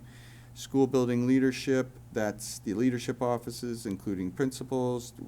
We're just an increase there. For substitutes of $15,000. We do see a strong demand for substitutes, and we've been spending over our budget in the substitute area, so we're trying to increase that to capture the costs that we're actually seeing year to year. With the teachers, all of the elementary redistricting is covered here. No changes to FTEs, as we mentioned. Next page. Other teaching services, these are other teaching, speech, PT, subs, summer stipends, paraprofessionals. We did move paraprofessionals from the general fund to the 240 grant, as we mentioned. That was an adjustment we made in FY26. No other major changes for FY27. Long-term subs, we are increasing that budget. We do need to keep increasing the budget just to put budget dollars where we're seeing the costs. We are seeing that we're overspending on substitutes. We're still covering it each year. We're still in the black each year, but we want to put that on the line where it's actually occurring.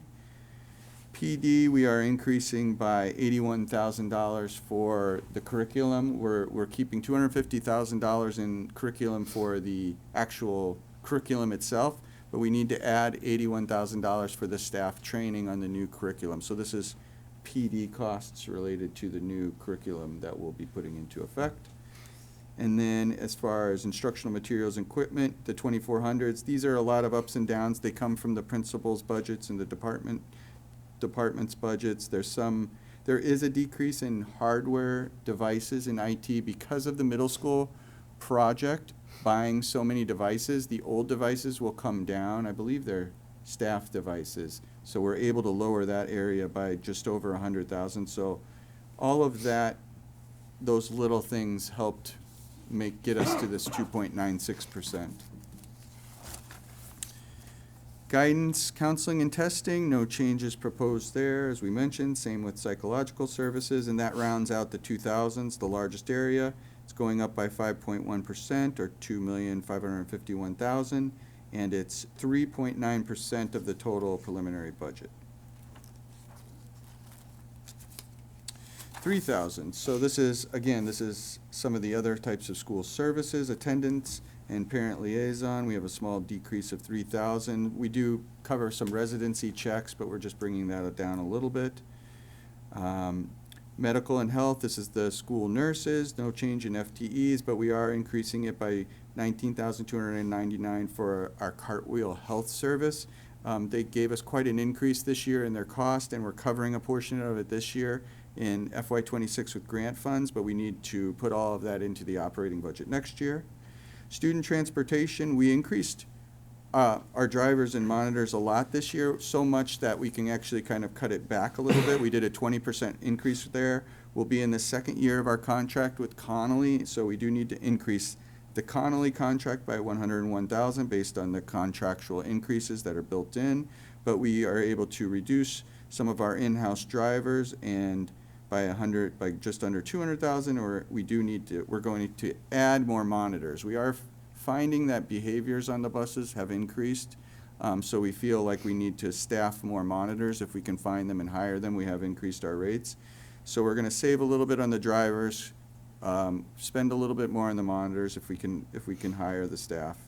McKinney-Vento, another required transportation level funded, and this does take into account any credits, fees, federal funding for homeless transportation, and circuit breaker does cover some transportation as well.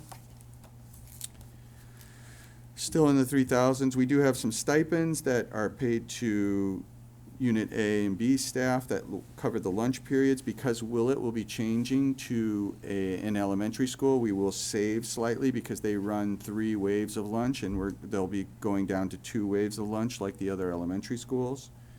Athletics, no changes in FTEs, no major changes, and the same with audiovisual at the moment. Overall, it's an increase of 0.9%, and it's 0.1% of the total budget increase. 4,000s, again, this is utilities, it's cell phone expenses. We're taking them up, by inflation. No major changes there. Maintenance, it includes maintenance of, and it also includes, it's called repair and replace. It includes repair of furniture and equipment, and also some replacing of that. We are adding a little bit based on the budgets that the schools and principals gave us. We're using a per pupil allocation method, but they've shifted some things and put a little bit more money into the classroom furniture. And as far as the IT staff goes, it's level funded and no major proposed changes there. And again, this is 4.3% increase, or 0.1% of the total budget. This is the 5,000s, benefit and fixed charges, very small amount here. We were able in the 26 budget to kind of move a large portion of this to the town because of the compensated absences. That really helped us in FY26. So we don't need to budget the employee separation costs anymore in our budget. That saved us some funds. No other major changes in this area. It's so small. 6,000s includes the youth behavioral survey. We're just decreasing by $500. Very small amount of the budget. Again, it's under 0.0% of the budget. And then lastly, as we mentioned with tuitions, this is the cost, the 9,000 areas, the cost for all out-of-district tuitions. We're seeing a decrease in the total, or the gross tuition amount that we pay out, from $11.5 million in 26 budget down to $10.3 million in FY27. We will include a credit to the IDEA grant. So this year in the IDEA grant, we wrote in some tuitions. We plan to do that next year, so that helps cover approximately $150,000 of the tuitions, which is about one placement. And we're seeing this is our circuit breaker credit. We're planning a $5.2 million circuit breaker credit. That's compared to $5.4 million in FY26. And we're not including any SPED reserve credit, so that's gone away. And overall, this is a decrease of minus $1,064,000, and it's a minus 1.6 of the total preliminary budget. And that rounds out all the areas. That's sort of the bird's eye view of all the individual line items if you want to review the budget. Excellent. Thank you. I'll turn it over to the committee. Any questions? Any questions? Oh, I got them all out. Budget's up. Okay. I will make just one comment that when we first saw this, it was such a relief to see it come in under 3%, and I just really appreciate the work that Dr. Love and Mr. Mannion have put into, and all the different cost center managers, and to really looking into what can be consolidated, what can be, decreased, what really needs to happen, and just making sure that they're being very responsible with the requests that went into this budget. And it was, it was the culmination of some really hard work. Yeah, don't exclude yourself in that either with budget subcommittee and obviously BBC and Teresa as well. So we appreciate that.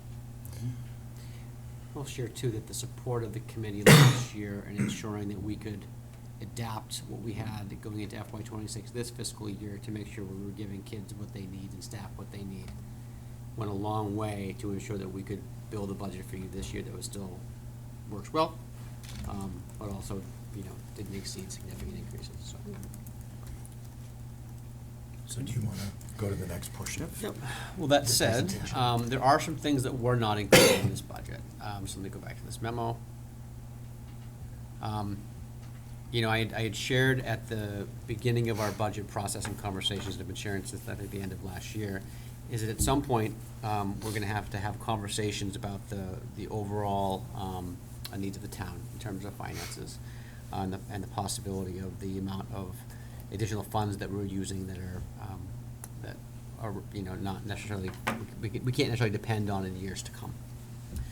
So I had shared that I would have conversations with you and give you big bucket items of things that you might want to consider as possible reductions in the future.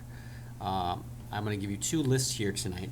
The first one are what I'm calling just tier one. These are things that we could look at reducing going into FY27. Things that I think that we could either use to fund other things to reduce the overall increase that we have, or things that we can use to support things that we don't know about yet that come up in the next fiscal year. The second list of items are not items that I am recommending whatsoever. And I would really thoroughly recommend that you, as you discuss these things, knowing that we are giving you a very fiscally responsible 2.96% increase, that going into next year they are not considered. Because I don't, again, as I say before, I don't want staff to be scared and all those kind of things. These are not things that I would recommend, not things that I think that that should be put into place. But this is if we have no other choice, maybe in FY28, and we're looking at an override things that we can have a conversation that we said we considered these, we vetted these, we looked at the impacts of these, and it may be something that we have to do. So again, I just want all the staff to know, and all you folks to know that those are not, in tier 2 piece, are not things that I'm recommending for next year. With that said, I will start with a couple of the things that did not make it in this budget. I want to talk about healthcare pathways and business pathways.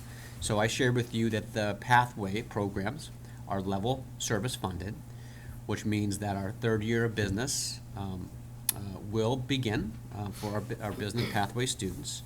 And our healthcare pathway will continue as is, which means kids are taking courses online through BYU, which is not the most ideal thing when you're looking at online learning for some kids. Mr. Rain had requested an additional health teacher at the high school for the healthcare pathway improvement. That would give us the ability not to pay for BYU, but also give those kids a teacher to actually work with individually with them, or not individually, but with them in a live scenario. She also requested an additional business teacher at the high school for the pathway improvement program, again, because those kids are all working with BYU in an online program, doing online learning.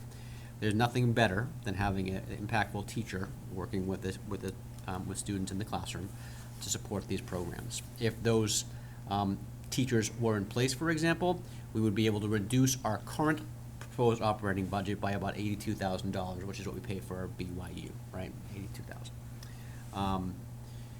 But having said that, level service, the current budget before you provides for that, although not as ideal as having 2 teachers in place to do that. So those did not make it in here, but they were advocated for. But they, giving you a level service budget, I didn't feel like I could put those in because it's not, it would be more of an improvement than anything else. Also not in here was the addition of a middle school social worker, which we're still trying to work through at the, as you know, through the special ed student service audit. We had a conversation about that. We're trying to find different methods and different ways to support those positions, working with our town partners, right, to try to figure out how to get those services out there. When we do the student service section of the presentation, we will bring to you again kind of a description of what that social worker does. I think between adjustment counselors and social workers and psychologists, guidance counselors, I think there are different variations of the job functions of folks, and I want to make sure that you're clear on what that would look like and what that is. But that is not something that made it in this budget.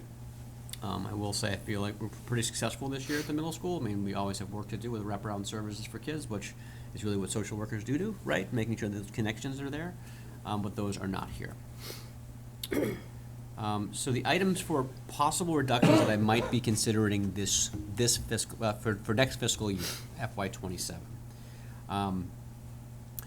Our Unit B ELE Director position is vacant. That is one position that I would consider reducing in next fiscal year's budget. It's approximately $130,000 that we would be saving.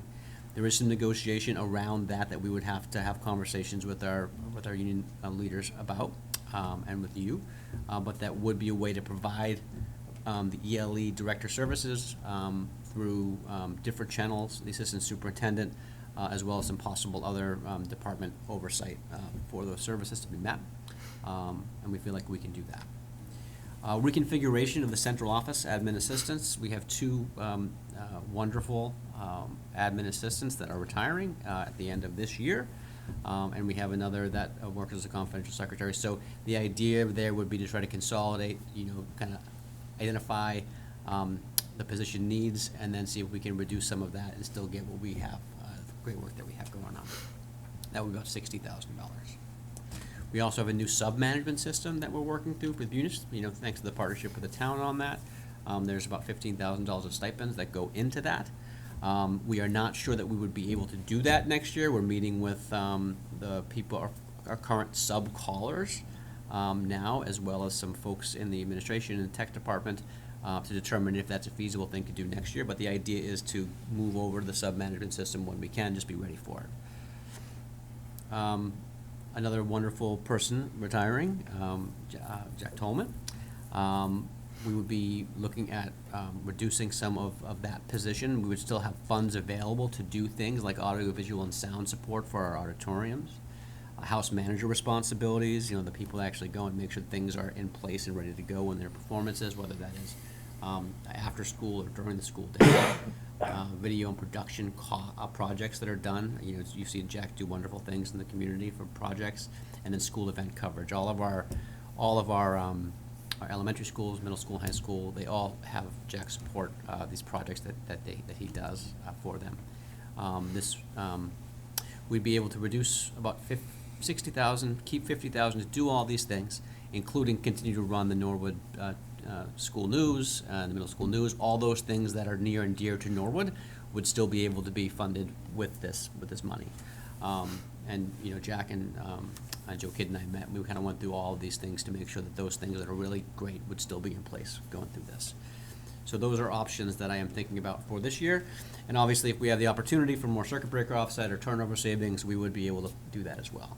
I would suggest as we look at these, I know I shared that the redistricting piece is nothing necessary for the budget. We just, you never know.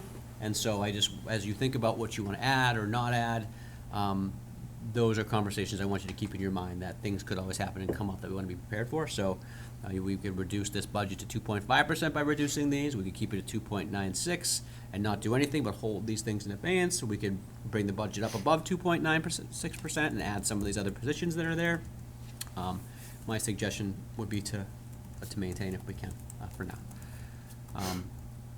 That's those ones that I would think about. Questions about those ones before I go into the big bucket items for? Okay.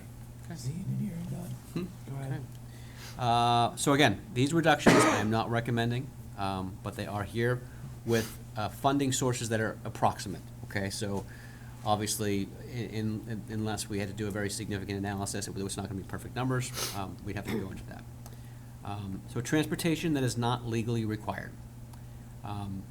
So we have a responsibility to transport students who live greater than 2 miles away from the school if they are in grades K through 6. That is our responsibility. With the redistricting, all of our elementary school locations and parents and families are at about 2 miles or less. So the only ones kids we'll be looking at are in grades 5 through 6 that are greater than 2 miles, and that's at about 198 students. I'll just say approximately 200 students.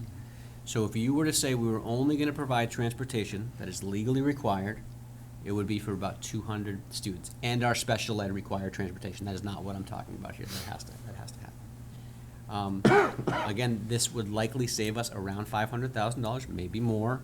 We just don't know how this would pan out. So we put this number in here. Of course, this would increase traffic congestion at each school. If you know what parent pickup and drop-off looks like now, and you don't like it because it's craziness, you could imagine what would happen if you have that many more kids getting dropped off and picked up by their parents.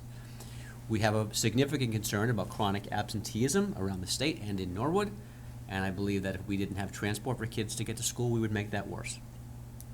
We'd obviously have increased safety risks for walkers walking all around the town.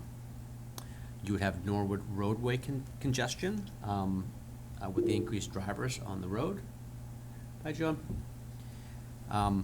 Thanks, Joan. Safe travels. And you'd have a possible need for increased crossing guards, right? So that would be a kind of a piece of the town. I'll just kind of keep on going.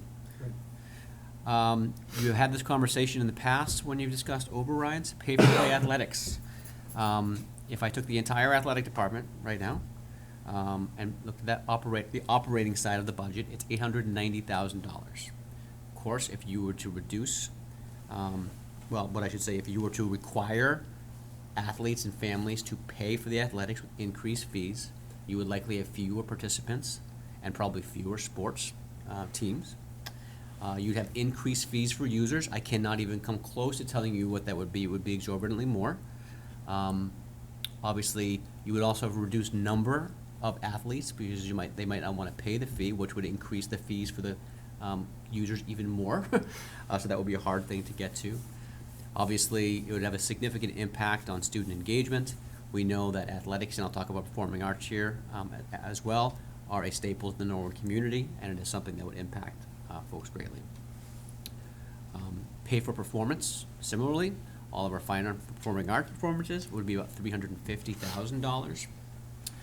Again, same reasons not to do this: fewer participants, fewer performances, increased fees for users. Again, we'd be looking for our families to support the entire program. Significant impact on student engagement, and again, performing arts is also a staple of the Norwood community. I will say that these two particular ones, and even the transportation one in general, if you had to come down to these decisions at some point, could consider certain fee levels to get to a certain point. So it might not be the entire $890,000, or it might not be the entire $350,000, but you could, if we had to do more of an analysis down the road, if we ever got to this point, try to see where we could come in the middle as well. Elementary interventionists. I absolutely don't recommend this. These are academic and behavioral interventionists. This is $800,000 of our folks that are supporting our most needy students, both behaviorally and academically. The ones that are implementing are MTSS interventions and programs, early literacy skills, math skills, behavioral interventions, so our kids can be best supported in the school environment and stay within the learning range and targets of their peers. It would substantially decrease academic performance. It would create a greater risk to school safety discipline actions, the things that we've been talking about regularly, but this would save the district around $800,000 if that was the case. Again, it would be an extreme detriment to our students. After-school clubs and activity stipends, it's about $55,000. So these are not the fine arts, these are not performing arts, these are not the athletics, because I already talked about those, but these are the other clubs and different things that kids do to engage with their peers, engage with the environment, and be part of the school community. Obviously, they wouldn't have those connections to the school anymore. They'd be going home right after school, possibly. There might be an increased need for childcare for families, so it has an impact on families. and obviously a significant impact on student engagement. There was a conversations about K-8 technology for one-to-one. I did a one-to-one technology K-4 piece here. Because of the middle school building project, there would not be a significant savings here next year. We have so much money there. But over time, because these technology devices go into our capital requests over time, there would be reductions over time. So I will tell you, for the, at the elementary level, you would still need the instructional technology, and certainly at the middle school, because that is what our curriculum is running off of now, right? We have so many digital learning activities and ways that we're providing learning to students. For example, we would still need 2 carts per grade level at the elementary level to do things like ST Math and different programs that we run. And it would be a significant modification of instructional methodology, right? We'd have to retrain teachers on how, not using computer devices anymore. And I'm not saying that I think kids should be off computers less or more, and I think less screen time is always good, and we try to balance that really well. There would be savings over time, it would just be in capital, and it would be on the plan as we move forward. District-wide administration, I would never provide any kind of a budget without, with reducing things, without looking at our staff at the central office. I don't know what that would look like yet, but we could reduce about $150,000. Obviously, we are focused on compliance and really district-wide support over every single initiative that we're doing for the Norwood Public Schools. It would be a substantial impact, and it's not something that I would recommend. Middle school and high school administration's in here. We have 3 assistant principals at each of the schools. This would reduce 1 at the middle school and 1 at the high school. Again, absolutely not something I recommend. We just got a few different folks to come in. One, the high school has the freshman academy that is now kicked off. It is incredibly successful. Hopefully we'll have some data on that for you later on in the year. That would go away if we were to reduce 1 of the assistant principals at the high school. The middle school, we have seen still some significant behavioral questions and issues and concerns that many of these middle school principals are dealing with. If we were to reduce that position, you would have an increase in teacher-supported discipline, which means the teachers would have to deal with the kids in the discipline rather than the administration. It would take away from their instructional teaching time, take away from what we're trying to do in the classroom. It would also take the principal away from becoming an instructional leader. I have a strong focus and strong desire to make sure our principals can be focused on the instruction in their building, to make sure it's provided with fidelity and in a way that kids can get what they need. If they are forced to kind of work with the disciplinary issues, then that takes them away from that, and is not where I want their time. So that would be an issue. Professional development for staff. We have about $483,000 in there. Now, I will tell you that $483,000 includes contractual requirements, right? So we would have to somehow figure out how to deal with that. But if we were to say, hey, we're not going to provide professional development for staff, we're not going to make sure we enhance their skills and their knowledge and their level of ability to provide services to our kids in the best way possible with fidelity, we could do this for $483,000. We wouldn't be able to support the curriculum refreshes that we've been talking about today. Just about in every instructional area that we have, we'd reduce fidelity there. But that could be done. And then Mr. Mannion talked today about certain expenditures per pupil for the schools. For supplies, software, et cetera, we would have to reduce that number. Don't know what that would be yet, but that is something that we could do. But again, I will keep on saying impact on instructional fidelity. We have moved, I feel, since I've been here and prior to all the work that you have done, you have moved Norwood in a way that has supported students, and it's only getting better. You'll see that, I think, in the State of the Union coming up in January. So again, these are things that could be discussed, could go out there. There are things that we had talked about, like AP, I did not put in here, because honestly, you saw the presentation from Mr. Rain the other day and how good our AP students are doing, and how many of our students are high-need learners. I know I reported that to you in one of my memos, and it certainly wouldn't save much money as I looked at it, because those AP sections would just turn into non-AP sections, if that makes sense. I also looked at class sizes and looked at the reduction of teachers at different levels. But our class sizes are pretty good right now. I couldn't move I think a teacher or 2, possibly from elementary, to make this work, to get class sizes up to 26. Middle school and high school are pretty well at capacity too, close to capacity too, so I did not add those. With that, I will stop there and say again, I share these all with you, but knowing that I'm presenting you with a 2.96% increase this year, which I think is very fiscally responsible. I'm not coming in very high. I'm coming in looking to show that we are being fiscally responsible to the town and hoping that if we stay close to these 2 to 3% increases, that we can close that gap without dismantling our system over time. I'll take any questions that you have. Thank you for that. Any questions from the committee?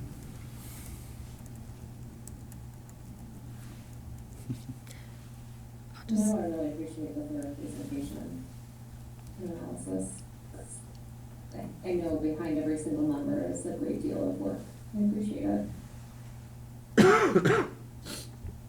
Anne Marie? Yeah, the only comment I'll make is that, one of the pieces of the discussion that we had on this was, obviously these are not recommended, but this could be the very real list of things we're faced with if we move ahead, and certainly not this year, but in future fiscal years, given what we've all been talking about with town finances. So I think it's important for the community to understand. I think some people have been around, obviously, for the last override and might see some themes reoccurring here.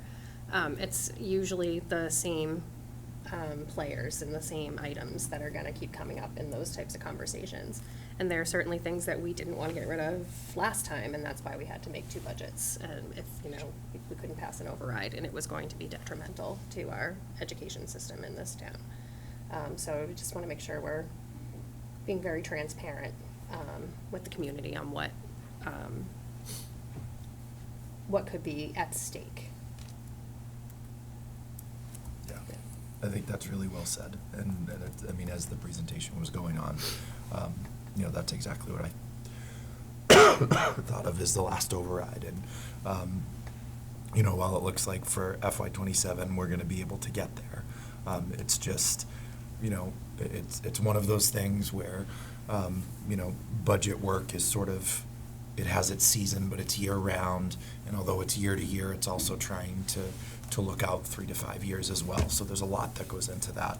And I think, to sort of echo, Dr. Luff, your words of just being, being good stewards and trying to get creative in how we do things without tearing anything down, but also,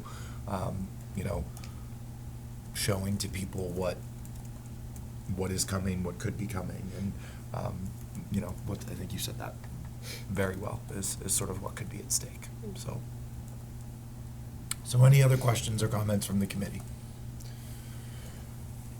No, this is obviously just the preliminary budget, or the preliminary presentation of that budget. These conversations are ongoing, and you will see this story begin to unfold in more and more detail as we move along in January, and get closer to town meeting. Have I missed anything, Dr. Love? Yeah, you got it. Appreciate it. Okay, thank you. Mr. Mannion, thank you for your work. With that, we're moving on to the consent agenda. So I will put that out to the committee. I will make a motion to approve our consent agenda with special mention of our donations, the Bach Fund for $500 to the Copley, Copley Shutterfly Commissions. I'm sorry, let me mention the amounts. The Copley Bach Fund for $500, Copley Middle School Shutterfly Commissions of $2,082.29. LEAD for $500 from the WCC. The school nutrition, $2,162.36 from the New England Dairy and Food Council grant, and Bay State Textiles November rebate of $650.50. Excellent. Is there a second? I'll second. Okay, Judith seconds. If there's no further discussion, excuse me, I will take a vote. We do have to poll because we are hybrid. Judith? Yes. Anne Marie? Yes. And I am a yes as well, so the consent agenda passes 3-0. Thank you. So with that, we will move into our school committee addenda. Judith, do you have anything this evening? No, I do not. Okay. Anne Marie, do you have anything this evening? Just to say that this is our last meeting before our holiday break. I just wanted to wish everybody happy holidays. And as you can hear, our committee going down slowly by the minute. Take care of yourselves. To take some time to hopefully have a little bit of a breather, relax, and spend time with family, and come back refreshed in January. The only thing I do just two quick things. Thank you to all our, our budget subcommittee, Teresa and Anne Marie, Dr. Luff, Mr. Mannion, and our town partners, BBC, Finance Commission, the Board of Selectmen. Obviously, this is a process we do every year, and it is moving along. There's a lot of hard work that goes on behind the scenes, so I just want to thank everyone who is involved in that for their hard work. On those things. To the second, I will just echo, Emery, what you had said. We are rapidly approaching break. I hope you have a safe, restful, wonderful break where you have some time to do what you need to do to stay sane. So enjoy that. That does bring us to the end of our meeting. Is there a motion to adjourn? So moved. Anne Marie moves. Second? Judith seconds. I will poll Judith. Yes. Anne Marie? Yes. I am a yes as well. Just a reminder, our next meeting will be next year, Wednesday, January 14th, at 7:00 p.m. here at the Savage Center. Have a wonderful rest of your evening and a wonderful rest of 2025, and we will see you in 2026.